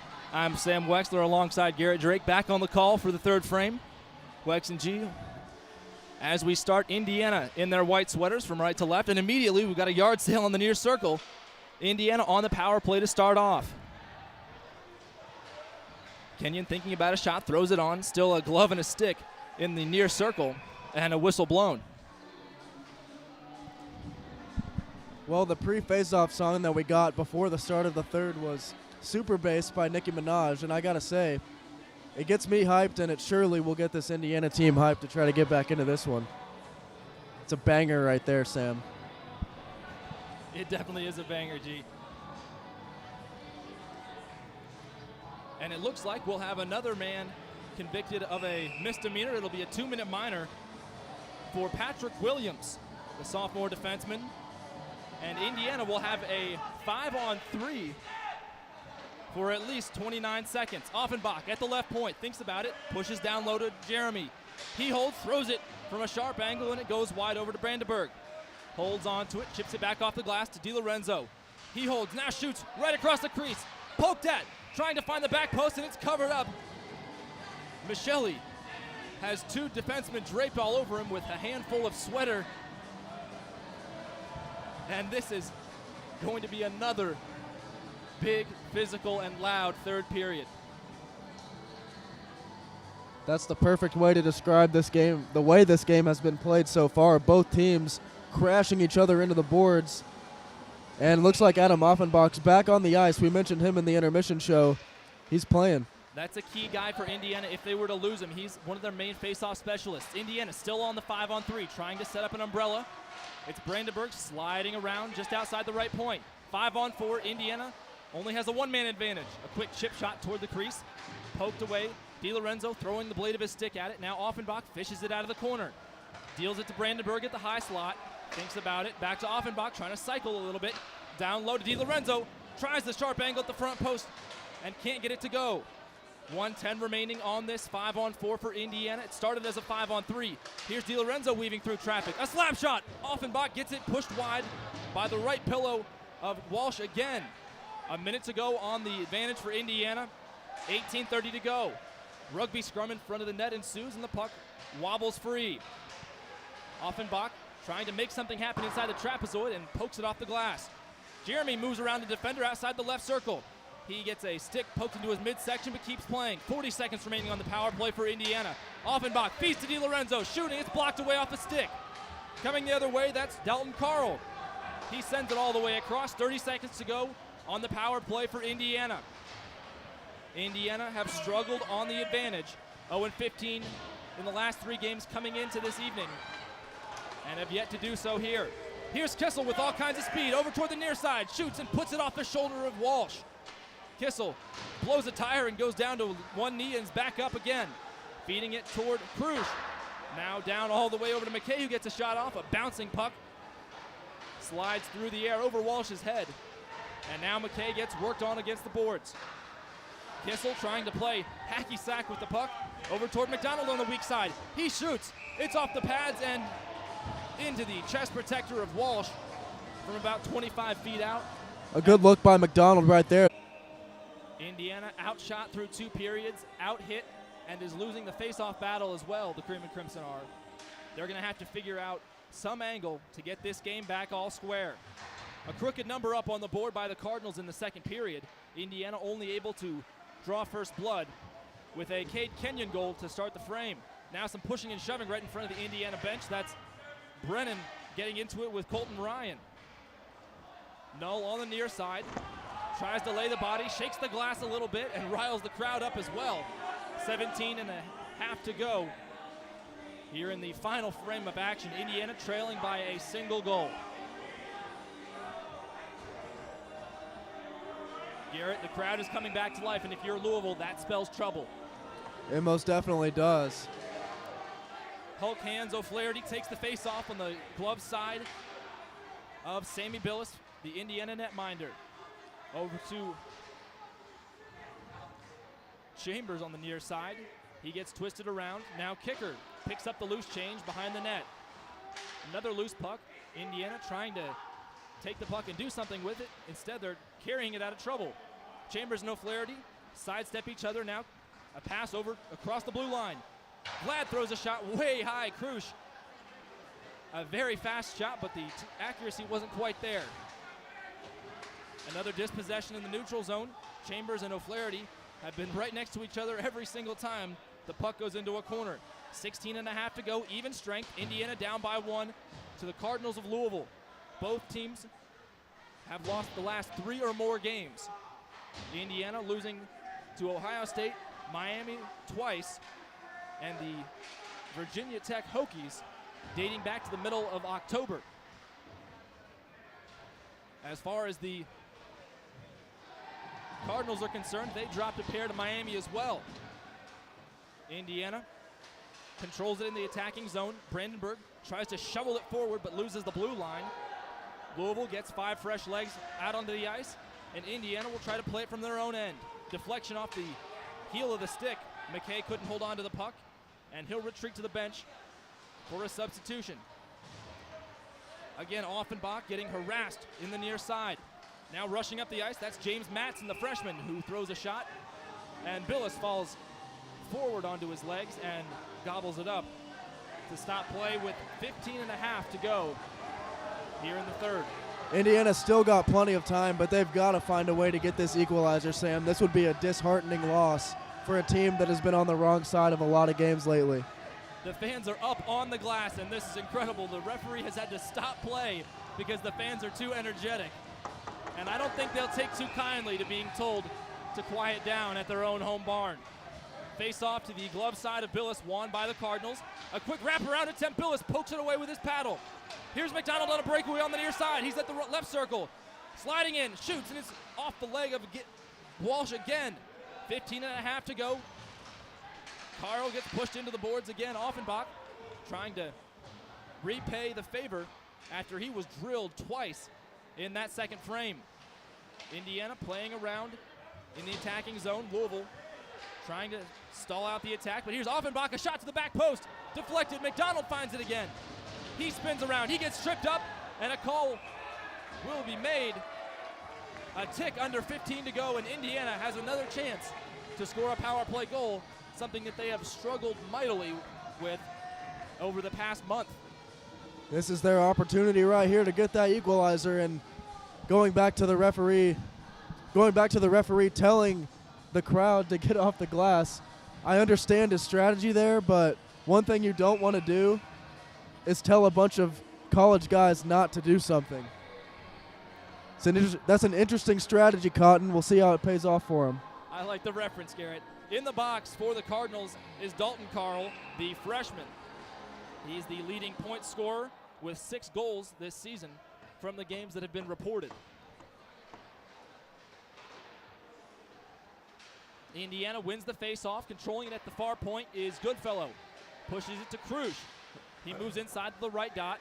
Mcdonald stick handling, yet takes a whack in the leg and is furious after a stick lift removed the puck from his control. Goodfellow was forced to fish it out of his own trapezoid, laying it off. And a little bit of a relay to Kenyon, who dekes around with a head fake. Pass to defenseman. Here comes Kenyon all by himself. Moving in, gets turned around. Krush lines up a shot. It's into the belly of Walsh, making a great save. 1:26 to go here on the power play for Indiana. And Louisville trying to hold down the Cream and Crimson for another 14-24. Cade Kenyon mad at himself right there that they weren't able to execute on that opportunity. He tried to stop the line change from coming on, actually, and he was frustrated going to the bench. Shots on goal are 7-2 in this period, favoring Indiana. Louisville has not gotten nearly the traction on the other side of the ice as they had in the other periods, Garrett. Indiana's really taken the tempo into their hands. And short-handed rush stopped by Will Jeremy. He chases it down over to the stick side of Billis, who is standing around on the heels of his skates. Indiana has 69 seconds remaining on this power play. Rushing up the ice is Jeremy. into the center circle across the blue line.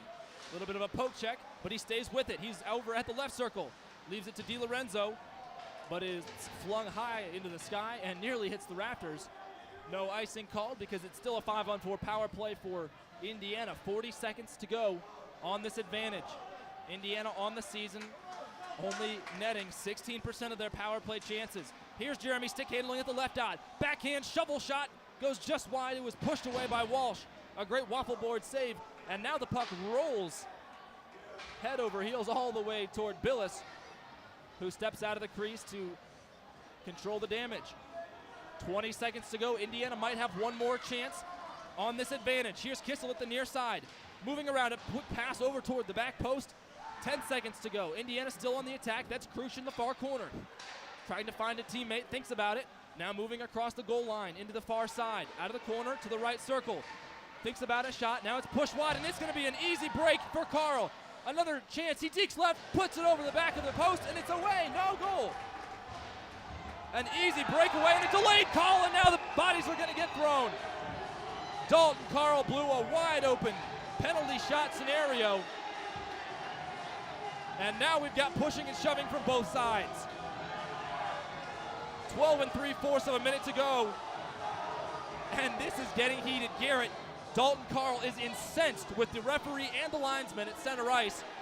He's holding his hands up, trying to signal something, but he can barely get his voice heard over the crowd standing on the glass. Yeah, Carl's going back to the box here, so Indiana will be back on the power play.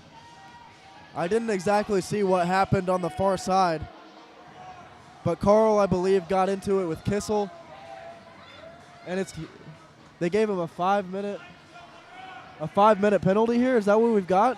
Well, we'll wait for Nathan Cheney at the scorer's table across the ice to text us or give us a hand signal. Game misconduct? Looks like contact to the head will be the call. And Indiana's fans are bringing it right now.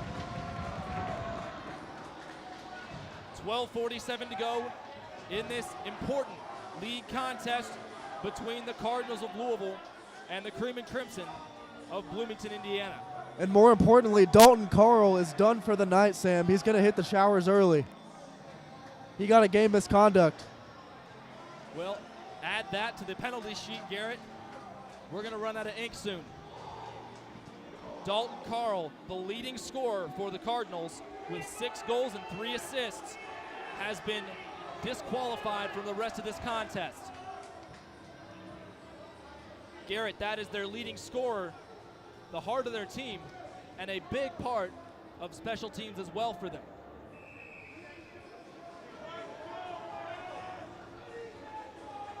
As Carl heads to the locker room, the Cardinals will have to field a roster. They put 4 out on the sheet. Indiana's got 5. It's a 5-minute major for Indiana. Here's Goodfellow at the back post at the right circle. Now down low to Krusch, who throws it up into the ceiling, nearly hitting a banner, but it comes back down to earth, onto the ice rather, as Kissel picks it up. He goes front post. Now to Kenyon at the high slot. Moving a shot across, deflected into a body, and Mcdonald finds it on the near corner. All the way over toward Goodfellow, who tries to move the body and keep the puck in the zone, which he does. 4:20 to go on this 5-on-4. Here's Kissel at the left dot. He throws it near post, and it's waffle boarded away by Walsh. Walsh has had his work cut out for him. And we still have 12 plus to go in this game. Indiana down by a single goal. A quick dance in front of the net, a quick shovel shot pushed away again.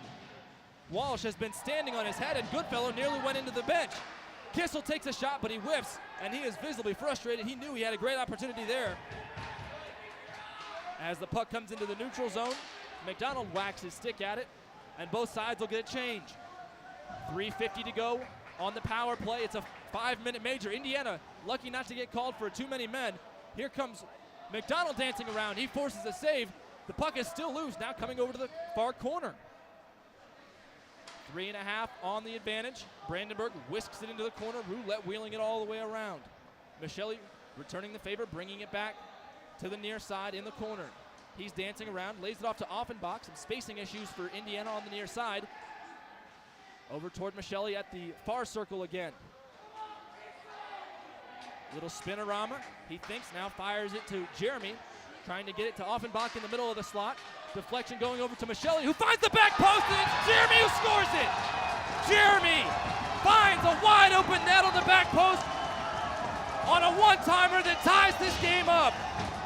10:53 to go, and the Cream and Crimson are not done yet. What a play there. And an important thing to remember for our viewers at home, despite the goal there, Indiana is still going to be on the power play for the next 3 minutes due to it being a major. What a turn of events late in this game, Garrett. The crowd is pumped. Our equipment is vibrating under our feet, and my paper is about to fall out of my hand. 10:50 to go. Indiana ties it up. We're knotted at 2. Here's Goodfellow sliding past the Louisville bench, and it's whacked over to the near corner. Kenyon finds it at his stick, keeps his head by the glass, now waiting around for something to happen. Finds Goodfellow, high slot. Mcdonald, right point. Again, back post to Kenyon, who bats it out of the air, pulls it down to himself. 2:40 to go, and now a high hit as Jeremy, no, that's null down right in front of the net. Looked like he had some bad contact. There's all kinds of cross-checks being had right in front of the net, and now the crease comes off its moorings, and we've got punches thrown. My goodness, the players on both sides are livid with each other, and there's just no excuse for that. And Kissel being restrained by one of his teammates and buddies, Tommy Mcdonald. Boy, do we have a rock'em sock'em Don Cherry type of hockey game tonight. Yeah, Knoll just got sent into the goalpost as he was trying to establish the goalie screen there, and it knocked the goal off its bearings. Garrett, this is reminiscent of the first preseason exhibition game Indiana played against a junior team from Chicago, the Chicago Cougars. And it was interesting because some of those kids didn't even play with a full cage. They just had the little Alex Ovechkin visor with the tint on it because they were a junior team, and they played even more physical than either of these sides. Yeah, we got to see a couple tangos in the Cougar game. 4 total ejections in that preseason game. Alex Shabazz had a nice little fight in that one. So after the post-whistle festivities, Indiana wins the face-off in the neutral zone.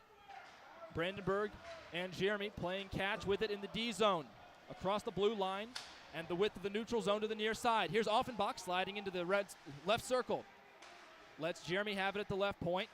2 minutes and change to go on the power play for Indiana. It was a 5-minute major, pardon me, which is why that goal did not end the power play. 9:42 to go. We're halfway through this third period and then some. Michelli dancing around some defensemen at the goal line. Leaves it to Jeremy, who tangles with the referee on the near side again. A quick pass right in front of the mouth of the goal. It's kicked wide off a deflection. Jeremy and Michelli bounce off each other again. Now it's to Brandenburg at the right point. Jeremy down low, finds an open Offenbach way at the high slot, and his shot gets deflected into the stands. So a stoppage occurs, 1:32 on the power play. Dalton Carl, the man charged with the game misconduct and the 5-minute major for contact to the head. He's in the locker room taking a shower and taking the sweater off, while his teammates are still trying to battle it out. And they can no longer preserve that lead they had. They'll try and chip back away at it. Indiana wins the face-off in the attacking zone. A half-hearted shot from Kenyon at the high slot. Gets pushed back toward Krush at the underside of the crease. Again, Mcdonald thinking about it methodically. Over toward Krush, who goes for the front post. Jamming at it. Puck is loose, but whistle dead again. And it looks like 2 of these players tangled up but are starting to lose their energy after nearly fist fighting after every single whistle. Yeah, both teams definitely starting to get fatigued in this one, especially Louisville, as they've been on the penalty kill for nearly 5 minutes now. Indiana still with 1 minute and 11 seconds on the power play. In a close game like this, you're probably going to put your first and second penalty killers out on that line. And that's a lot of time on the ice for a select group of skaters, Garrett. 69 seconds remaining on the 5-on-4 for Indiana, part of a major penalty. Goodfellow kicks at the puck at the blue line, but loses the blue line, and a diving poke check by Zaritsky clears the zone. Indiana messing around with it in the neutral ice. Mcdonald circling again outside the circle at the face-off dot. does another dipsy-do around a defenseman. 30 seconds to go. He's over at the goal line on the left side. He gets whacked in the arm, no call. He pins a man up against the boards. Finally to Goodfellow, who stops it from rolling across the blue line. To Krush on the far point. He throws a shot on right into the chest of Walsh. 24 seconds to go on the 5-on-4, and now Michelli's gotten himself in a headlock, and the Cardinals are pushing and shoving. Kissel's now got his head in the face of two different Cardinals, and there's pushing and shoving all over the place, and some incidental contact for once as Krush gives a little fist bump to a guy that he accidentally knocked over, evidently, after that whistle was blown. Garrett, this is one of the crazier games I've seen in person, I'll be honest. Yeah, the Chicago Cougars game is about as crazy as it gets, but this one's definitely up there as the second craziest of the year, I'd say. It's a smaller barn, a lower ceiling, and the crowd is twice as big, if not more. 8 minutes and 10 seconds to go in the third and final frame, and we've immediately got a whistle as Michelli is spun down to the ice hard, doing a face plant. And Garrett, do we have a 5-on-3 for 20 seconds? That has to be a penalty. We had a whistle blown by the referee in neutral ice, and sliding sheepishly to the box is Kevin Millay. I mean, that was a cross check and a grab. Maybe a 2-and-1 right there. Looks like a hook on Kevin Millay, the junior defenseman. And it looks like a timeout's been called on the ice. 8:10 to go. A pair of lamplighters for either side. Indiana will have a 5-on-3 for half a minute, and then a 5-on-4 power play for the remainder. Sam Weixler alongside Garrett Drake. Garrett, give me a chance to catch my breath. What did you think about the last 5 minutes of hockey we just witnessed? Well, it was real great execution by Indiana on the major power play there. They were able to net a goal, and they still have 24 seconds left of that penalty, and then they'll be right back on the man advantage. But Will Jeremy able to put away a beautiful one-time pass in the slot. And because of that, we have a tie ball game at 2-2. Timeout appears to have been called by head coach Matt Henderson of Indiana, judging by how long that conversation has continued after the skaters for Louisville return to the ice. And now we've got a fan up on the netting behind Cam Walsh, and the referees are going to have to let this one go for a second before they can get onto the ice. The fans are up on the netting. If we can get a shot of that, that would be spectacular. Goodness. Well, he's been dragged down by his buddies. Nevertheless, we'll have a face-off to the stick side of Cam Walsh, and now a Johnny Manziel jersey tries to climb up to the top of the netting. And he's been ejected. Well, that's tough, Garrett, with 8 minutes to go. And the Johnny Manziel jersey wearing fan has been asked to leave the Frank Southern Ice Arena. That's a first for me. They threw him out of here, Sam. He's gone. And I don't think the fans are going to take kindly to that. Garrett, what a turn of events. What an experience this evening. Look at him. He doesn't want to leave. Alex Shabazz is escorting him out of the building. He's dragging him by the hips like a get-back coach for college football. Garrett, it reminds me of when Dabo Sweeney, the head coach of Clemson football, has to have a guy yanking at his belt to get him off the field and away from the referees. And finally, a fan wearing a jersey of a player known for misconduct is escorted out of the building for misconduct involving climbing the railing up to the netting behind the That was a fitting Louisville jersey netminder. choice. Money Manziel, baby. Indiana on the rush again. They've got a 5-on-3 after the shenanigans. Here's Jeremy sliding around outside the right circle, methodically holding onto the puck at the high slot, waiting for his options. It's 5-on-4, exiting the box. That's number 15, Schwarn, who served the long 5-minute major.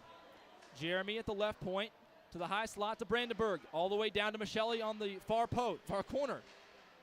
Trying to jam the puck home. It won't go. A one-timer. Jeremy puts it just off the bar. 7:20 to go. Indiana keeps the puck in the zone. 1:13 to go on the power play.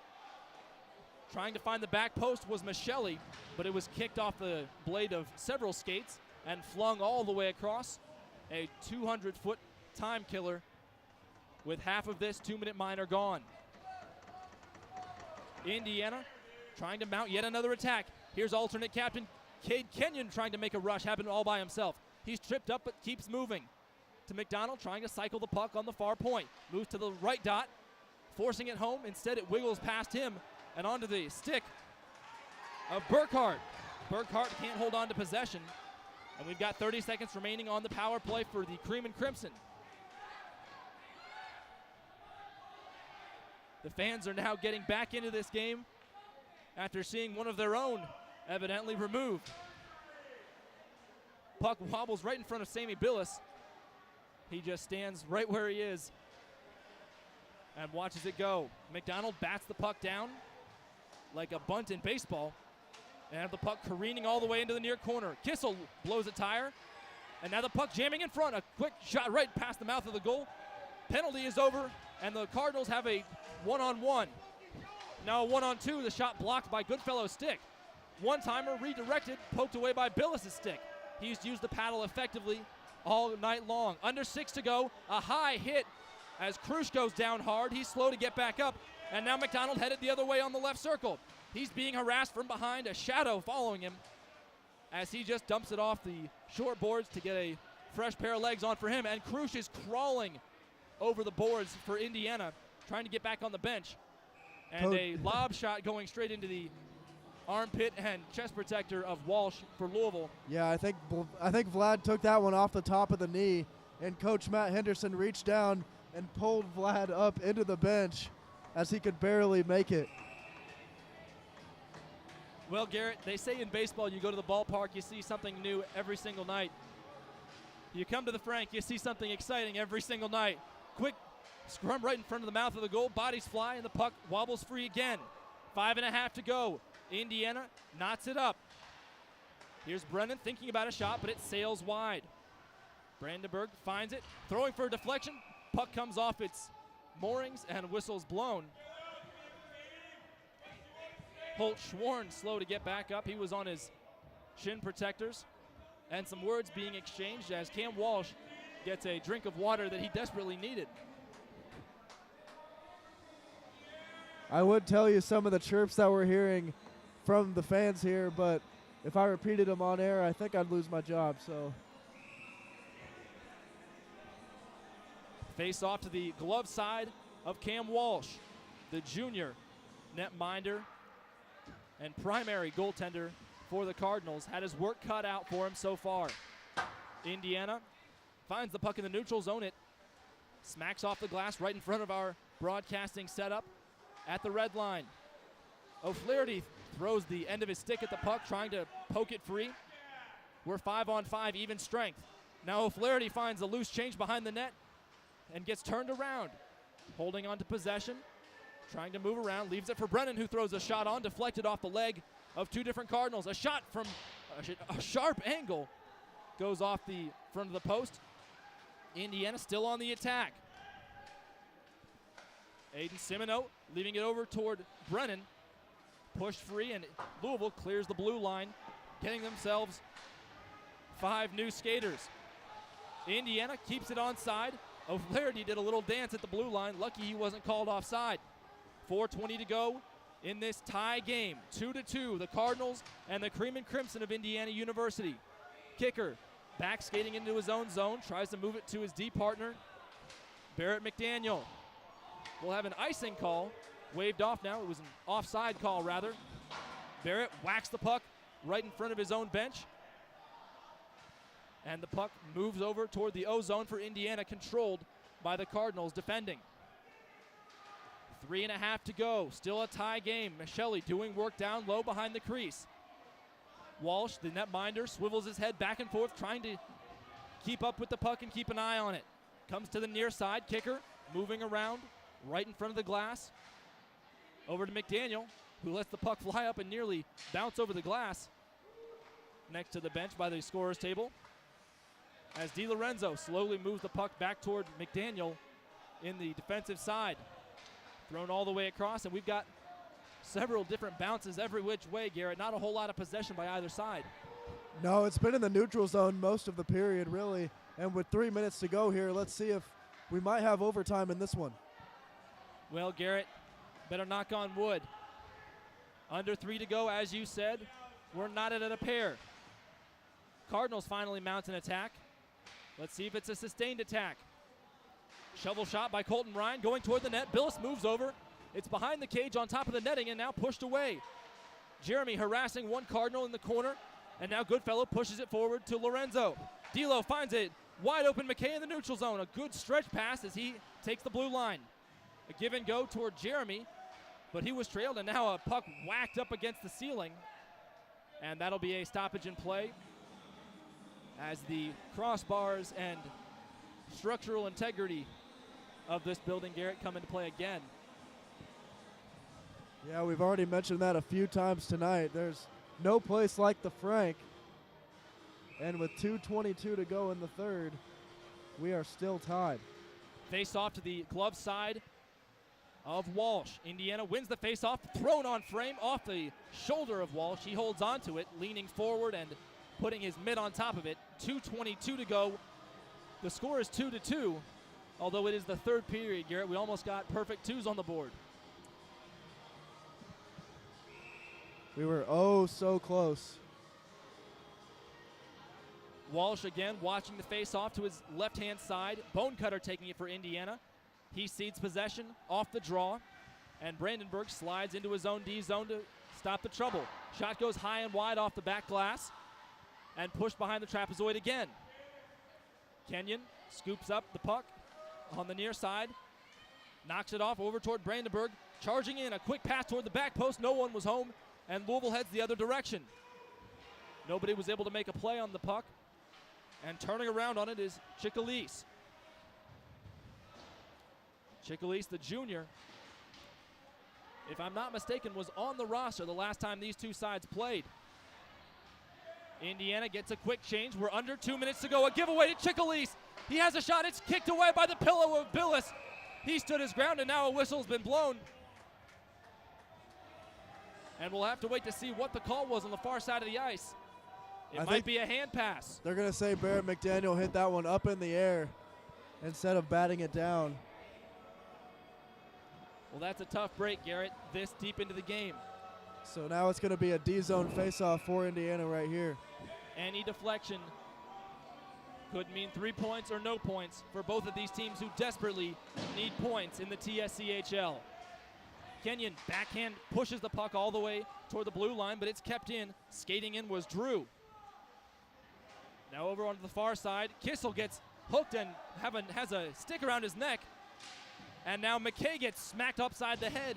He throws the puck on frame, but it's pushed away. More physical play as we're at 68 seconds to go remaining in the game. Mcdonald sliding behind his own net. Nearly gives up possession, and now he does. Louisville's got a great chance in front of the cage. Stopped by Billis. He kicks at it. Now it's pushed away by an Indiana stick. Indiana nearly gave up the go-ahead goal as we are under 60 seconds. And a whistle has been blown. And the fans are in between the netting and the glass, giving fist bumps to Tommy Mcdonald as he comes to the student section. Indiana's going on the power play here. It's going to be on Carl Drew, number 8 for Louisville, as he heads to the box. And if Indiana does not score in these next 49 seconds, they will be on the man advantage at the beginning of overtime. Garrett, that's got to be a scary thought going through the mind of Brian Graham, the head coach for this Cardinals team. Face off to the stick side of Walsh. Mcdonald wins the face-off for Indiana. It's Kenyon moving over from the left point to the high slot. Back toward Kissel at the left dot. That's the back post. Holds on to it, finds Kenyon in the slot again. Moving to the far side, sharp angle. Mcdonald slides away. Goodfellow holds, throws a shot on it, wobbled just wide, and Walsh got lucky. 27 seconds remaining in regulation. Kenyon lunges at the puck to keep it in. Here's Krush at the goal line. Kenyon kicks it to his side, throws it on frame, and it's protected and held onto by Walsh, but we've got sticks flying. It's like a Jedi lightsaber fight right in front of the crease. 17.8 on the clock, 2-2 the score, and sticks are being used a little bit like a broadsword, Garrett. They're going to send Kissel and Malaya to the box here.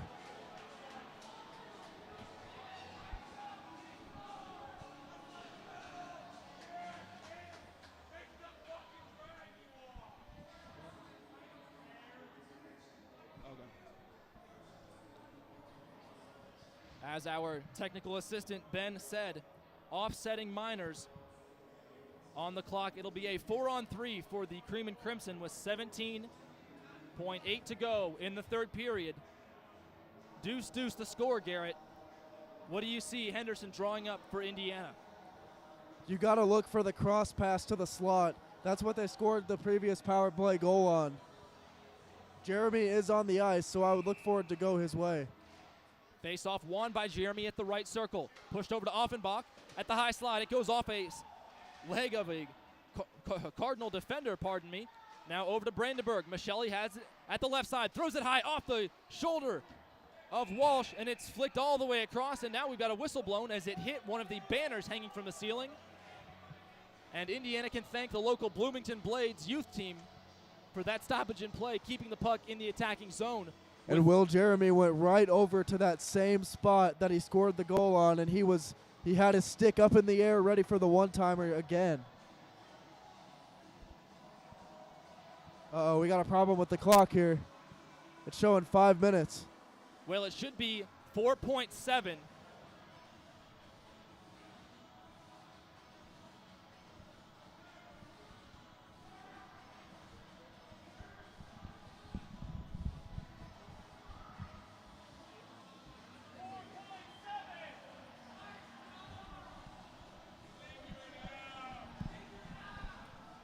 Well, the referees didn't get this one right, and Offenbach is furious. He knows there were 4.7 seconds on the clock. The referees didn't see the clock when it was stopped, and there was a technical malfunction where the clock reset to 5 minutes remaining. They only give him 2 seconds? That's ridiculous. Well, nothing will come of it. Indiana does not get the benefit of the doubt at the end of that third frame. Garrett, we've got free hockey. Overtime between Indiana and Louisville, 2-2. An exciting physical battle ahead of us. And we'll take a quick break to catch our breath and let the skaters do the same. This is Club Ice Hockey at Indiana University on the Indiana Hockey Broadcast Network.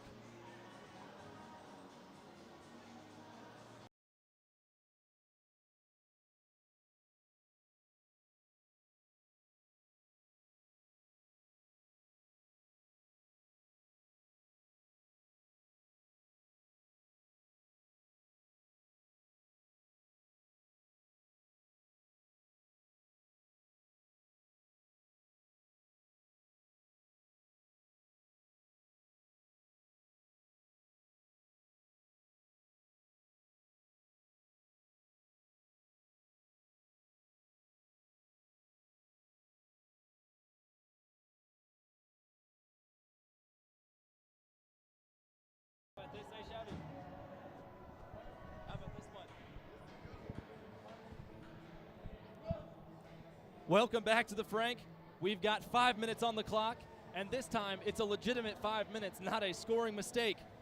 Indiana will start this overtime period with 4 skaters, and the Cardinals will put out 3. Indiana in white from left to right, Billis in the net. Cardinals of Louisville going from right to left in red. And Cam Walsh still standing strong for the U of L team that gave up a 1-goal lead in this third period. Here's Kenyon holding it at the left point. Indiana has an extra skater out there. Goodfellow dances at the slot. Mcdonald thinking about it, throws it right off the front of the leg of Piatti. Now to Krush. Krush loves finding open space. Over toward Goodfellow in front of his own bench. Down low to Krush at the left point. Back post to McDonald. Throws it high. It's poked away. Puck flutters past Walsh dangerously. And McDonald has it at the right point again. A quick shovel pass right down low looking for a deflection. Krush finds the loose change on the far corner and now spins down a defenseman. 4 minutes to go. 20 seconds on this 5-on-4. An odd man rush all by himself. Shorthanded rush rather. Here's McDonald coming the other way at 2-on-2. Throws a hard slap shot on. It's laid on top of by Walsh. Whistle blown. Indiana still has 10 seconds with an extra skater here in this overtime period in a very important TSCHL match. That one nearly squeaked free from Walsh right there, and it was fluttering toward the goal line, but he was able to dive on it and keep it from going in. Garrett, you seldom get a game like this, an opportunity for a golden goal in the first home game after nearly 2 years. This is a special moment, and it looks like the fans have moved to the far side of the arena. This is only the second overtime game that Indiana's been in this year, the first one being against Chicago, and the Cade Kenyon scored the game winner. Face-off won by Indiana in the O-zone. Brandenburg pushes over toward Jeremy at the left circle. A shot by Brennan goes just wide. Over to the back post. Michelli pushes it off the backside of his stick. We've got even strength now. 4 on 4 now, rather, as Indiana will be forced to take a skater off the ice when play stops. 3.5 to go in the overtime period. Louisville trying to start an attack, but instead it's Piatti moving around in the neutral zone. Coach Graham of Louisville calling for Indiana to take their skater off the ice. It's still 4 on 4 from what we can see.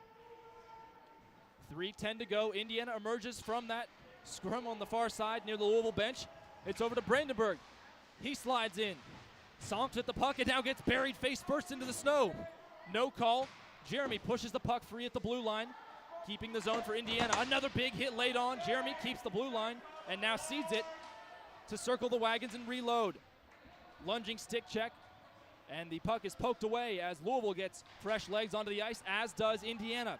The long change, here's a giveaway right in front of the net, and he misses it. A wide open shot from Burkhardt. He missed the frame completely. Garrett, as we were saying, the long change making it hard for both sides to get fresh legs out onto the ice. Should there be an injury, that does not warrant stopping play. Now it's Drew who throws it on. It's stopped by Billis. Makes a great save off the chest protector. 2:20 to go. Neither side has drawn ahead of either side. 2 minutes to go. Louisville playing around with it in the near corner of their O-zone.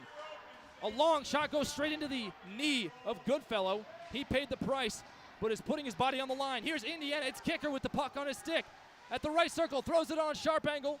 Gloved away. Mcdonald pushes the body, and now we've got a hand pass in the near side as Louisville's Carl Drew tried to push the puck free. And now play will be stopped. We've got under 2 minutes to go in a tied contest in overtime in the first game at the Frank since February of 2020. Malaya and Kissel are now out of the box as their double minors expired, so they'll be available for these final 1 minute and 50 seconds. It'll be 3-on-3 hockey for the remainder, it appears, as now Coach Graham wants a word with one of the officials. Timeout's been called by Coach Graham. And Garrett, do you have any thoughts on what we could see in this final minute and change? Well, throughout all of overtime, we haven't seen many shots on goal, but the pace has been insane. Like, I thought the players were tired in regulation, but they've just been keeping it up. They keep going, they keep skating, and they've gotten faster and faster as the game's gone on. Well, Garrett, let's take a look at why this game is so important. Indiana and Louisville both in the Tri-State Collegiate Hockey League. They are 7th and 9th, respectively, out of 10. Indiana just has 3 points on 1 win. Louisville winless in their 2 games against Miami. It is crucial that they pick up some sort of points.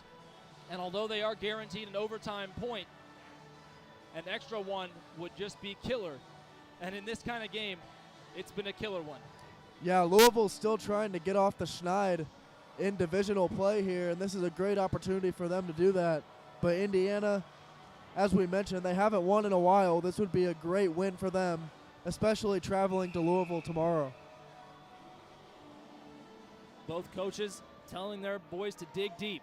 Face off to the glove side of Cam Walsh. Indiana in their own attacking zone. DiLorenzo lunges for the puck but can't poke it free. Coming the other way, that's Millay. He gets stripped up and tries to find a man at the back post. A collision and bodies are flying right into Billis. He gets hit in the face mask and his own man is thrust into him.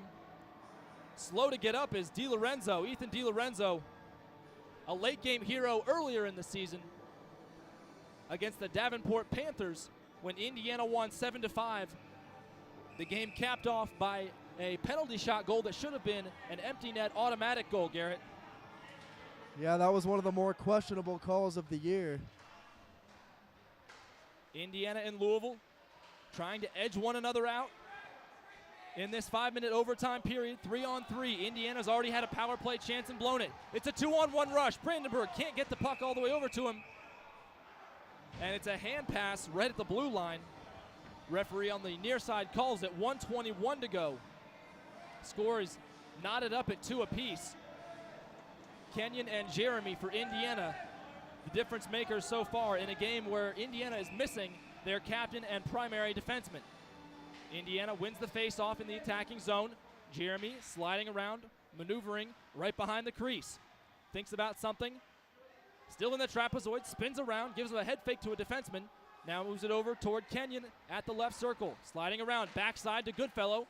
He misses the puck. Now a deflection over to Kenyon, who can't get the puck onto his stick. 1 minute to go in overtime. Goodfellow slides around the left circle. Kenyon, stick handle, shoots top shelf, batted down right toward his stick, and it's kicked away. Walsh put his leg right onto the post. 50 seconds to go. Indiana has to vacate and retreat to neutral ice. Here comes Kenyon on another rush on the near side. He's at the right point, moving, passing to the high slot. Goodfellow can't hold on to it, and this could be a scary opportunity.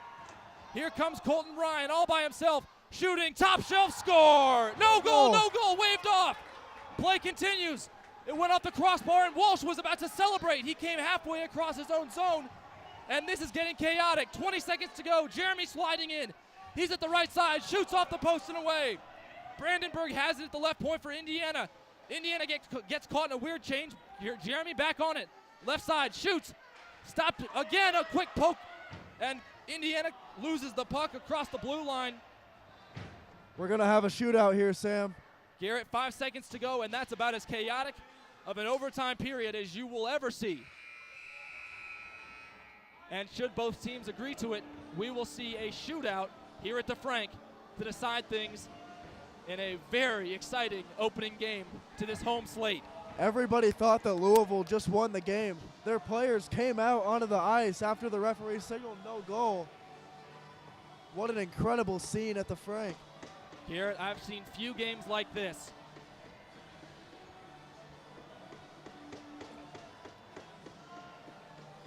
Do you expect to see anything other than forwards going for either side? No, I think you got to give it to the guys you know can handle the puck the most. And one thing that's crucial to consider, Dalton Carl, the leading scorer for the Cardinals, was ejected after he hit an Indiana player in the head. That's a game misconduct for contact to the head. He was removed from the game in the third period and has not been on the ice since. And this will be an interesting finish to a physical, exciting, and loud hockey game. What a difference that makes now. Sammy Billis has been solid all night. Let's see if he can finish it for Indiana here. Now, Garrett, we watch practice every week. We go to at least one, Tuesday or Thursday, and we see the shootout drills at the end of practice. I know Jack Null has his signature move where he just throws the puck at the frame. Although I don't think it'll be Null coming out to shoot the first shot necessarily. Definitely not. Ticketmaster's going to have to wait. So Walsh and Billis retreating to their respective sides. Puck dropped on top of the City of Bloomington logo at center ice. Skating out to take the first shot for his side, that's Zach Burkhart, the forward with 7 points to his name, 3 goals and 4 assists. Left-handed stick handler starts out toward the right side across the blue line. Billis moves out, back to the left side, shoots and scores! Right under the glove of Billis, and it's 1-0 in the shootout. Burkhart drawing first blood here in the shootout. He got him with the toe drag. Billis thought he was going to go pad side, and he went back to the glove. It's Null out to take the first shot. We stand corrected, Garrett. Jack Null, the junior, moving over from the center circle. He's got some pace over toward his right side. He shoots, goes top shelf, and scores! Oh, my goodness. What a ripper from Null! It's all tied up at 1 apiece in the shootout. What just happened, Sam? They sent Noel out first, and he ties it up. We have to eat our words live on the air. Now for Louisville. It's Sam Zaritsky, the sophomore forward. He's right-handed, does an S-turn right into the slot, waits, and it's kicked away by Billis. 1-1, Indiana still has the bottom half of the second shot to go. They could take the lead. Zaritsky tried to outweight Billis right there, but then he just ran out of room. Ethan DiLorenzo, the only Cream and Crimson skater to score a regulation penalty shot, steps in to take the shot, and now we've got a stoppage in play as the fans are arguing with the referees. We've got another fan ejected, Garrett. Doesn't get much better than this. The second one of the night. He just kicked out another guy. He's kicking everybody out now. I think four people just got ejected, Sam. Well, there were people climbing onto the ice, onto the glass rather, and were reaching their hands under the netting. And we've got a stoppage in play. Indiana still hasn't taken their second penalty shot. Ethan DiLorenzo, the freshman from Naperville, keeps the puck on his stick. The left-hander moves in, shoots and scores! DiLorenzo fist bumps the fans, shaking the glass at the Frank. It's 2-1. Indiana has a chance to seal it up. Billis with a great save on the second Cardinal shot. And both Indiana skaters put it in the back of the net to start the shootout. Now standing at center ice, it's Chickalise, the junior. Right-hander moves in, slides around, shoots, and it's kicked away! Billis made the save! Although, Garrett, it looks like no one's celebrating. We may have a five-shot Yeah, they're going 5 shootout. rounds. Now no, it's that's over. It. They've given it to Indiana. Billis wins the game with his right leg. 3-2 the final score in a shootout. And the Cream and Crimson put a tally in the win column for the first time at Frank Southern Ice Arena since February before the pandemic. What a finish to a physical, choppy, chippy, and outright nuts game here in Bloomington. Truly an incredible finish, and it only makes you all the more excited for the game tomorrow in Louisville. Indiana takes care of business on their home ice. Now they'll have to prove they can win on the road tomorrow, and we'll have the coverage right here for you. Garrett, a grudge match to end all grudge matches happening tomorrow, and we'll have the broadcast for you from the Iceland Sports Complex in Louisville, Kentucky. Garrett, I feel like I've been on I-65 south and north all weekend visiting family for a funeral. And what a way to start this home campaign off. Henderson and company walking across the ice. And you've got to feel your heart in your chest after that incredible finish. Handshakes all around. Don't go away, folks. We've got the post-game show with Garrett alongside Austin and Kelsey as we've got stick taps at center ice. Indiana honoring their fans as they always do with an incredible performance on an important night where they were missing their captain. Cade Kenyon, one of the goal scorers for Indiana, leading the stick chance at center ice. Final score 3-2, Indiana over Louisville in a shootout.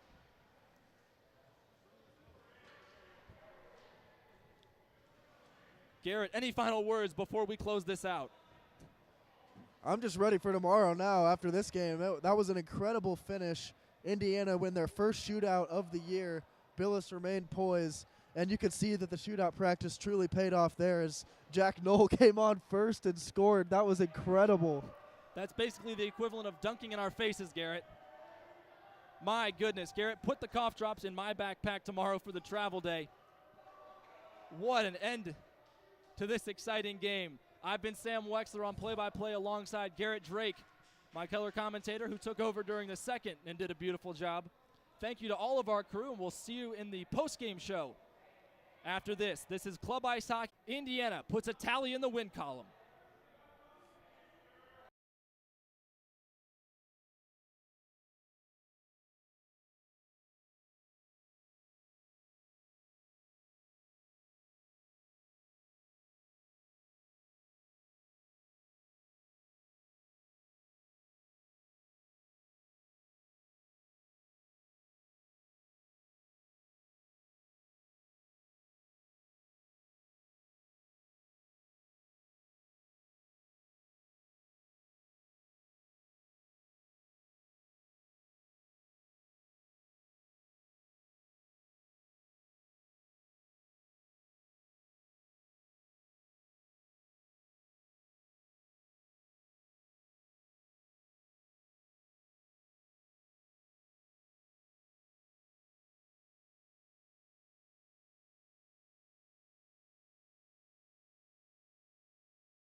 Welcome back to this edition of Indiana Hockey Postgame Live. I'm Garrett Drake. Joining me are Austin Platt and Kelsey. I don't want to mess it up again. I'll just let you say it. Dennehy. Dennehy, that's right. For some reason, I just can't get that into my head. But at the end of the day, Indiana able to prevail in a shootout with a final score of 3-2.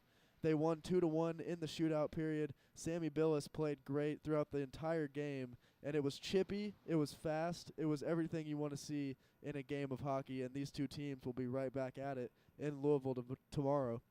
Kelsey, we'll start with you with the goal-by-goal recap for Indiana. Who got in the scoring column tonight? We got Kenyon had a great goal assisted by Jeremy and Kissel, and we had Costa and Carl for Louisville. It was absolutely awesome. The shootouts, Jack Null took the first one home, and then we had Ethan DiLorenzo took the winner, and that sealed the deal for Indiana tonight. And I thought that at the end of the day, you put pucks in the net, and that's what they did. They fought hard. It was a good battle. Austin, what did you like from the game today? Oh, what couldn't you like from this game is the better way to put it. An absolutely electric third period. I liked when Indiana, they felt like Louisville. We were trying to do the math that they were someone in the penalty box for longer than they had 5 players on the ice. I think 12 minutes total. That's our math. We were trying to estimate it, but Louisville just couldn't stay out of the penalty box. Indiana was very patient on that 5-minute power play. They got that goal early, a great pass across, and an excellent shot into what was a wide-open net. And in overtime, so many chances. It was a much faster period. I felt like that period and that overtime absolutely just flew by. And what an exciting game it was, and they prevailed in the shootout. Billis played unbelievable the entire game. There were about 4 odd-man rushes, 4 breakaways for Louisville. He saved all of them and made another couple key saves in the shootout. An electric game, a great way to reopen the Frank for this season after a year long, almost 2 years. Without a game here, and then what a way Indiana turned the page is what I mentioned. They did that in a big way, and honestly, I don't know if they're going to wake up in time to play the game tomorrow in Louisville. Yeah, these two teams will be right back at it at the Iceland Sports Complex in Louisville tomorrow. We'll have all the action for you right here on YouTube. And to wrap up the post-game live, for Sam Weixler, Kelsey Dennehy, Austin Platt, and the rest of our crew, I'm Garrett Drake, and we will see you tomorrow.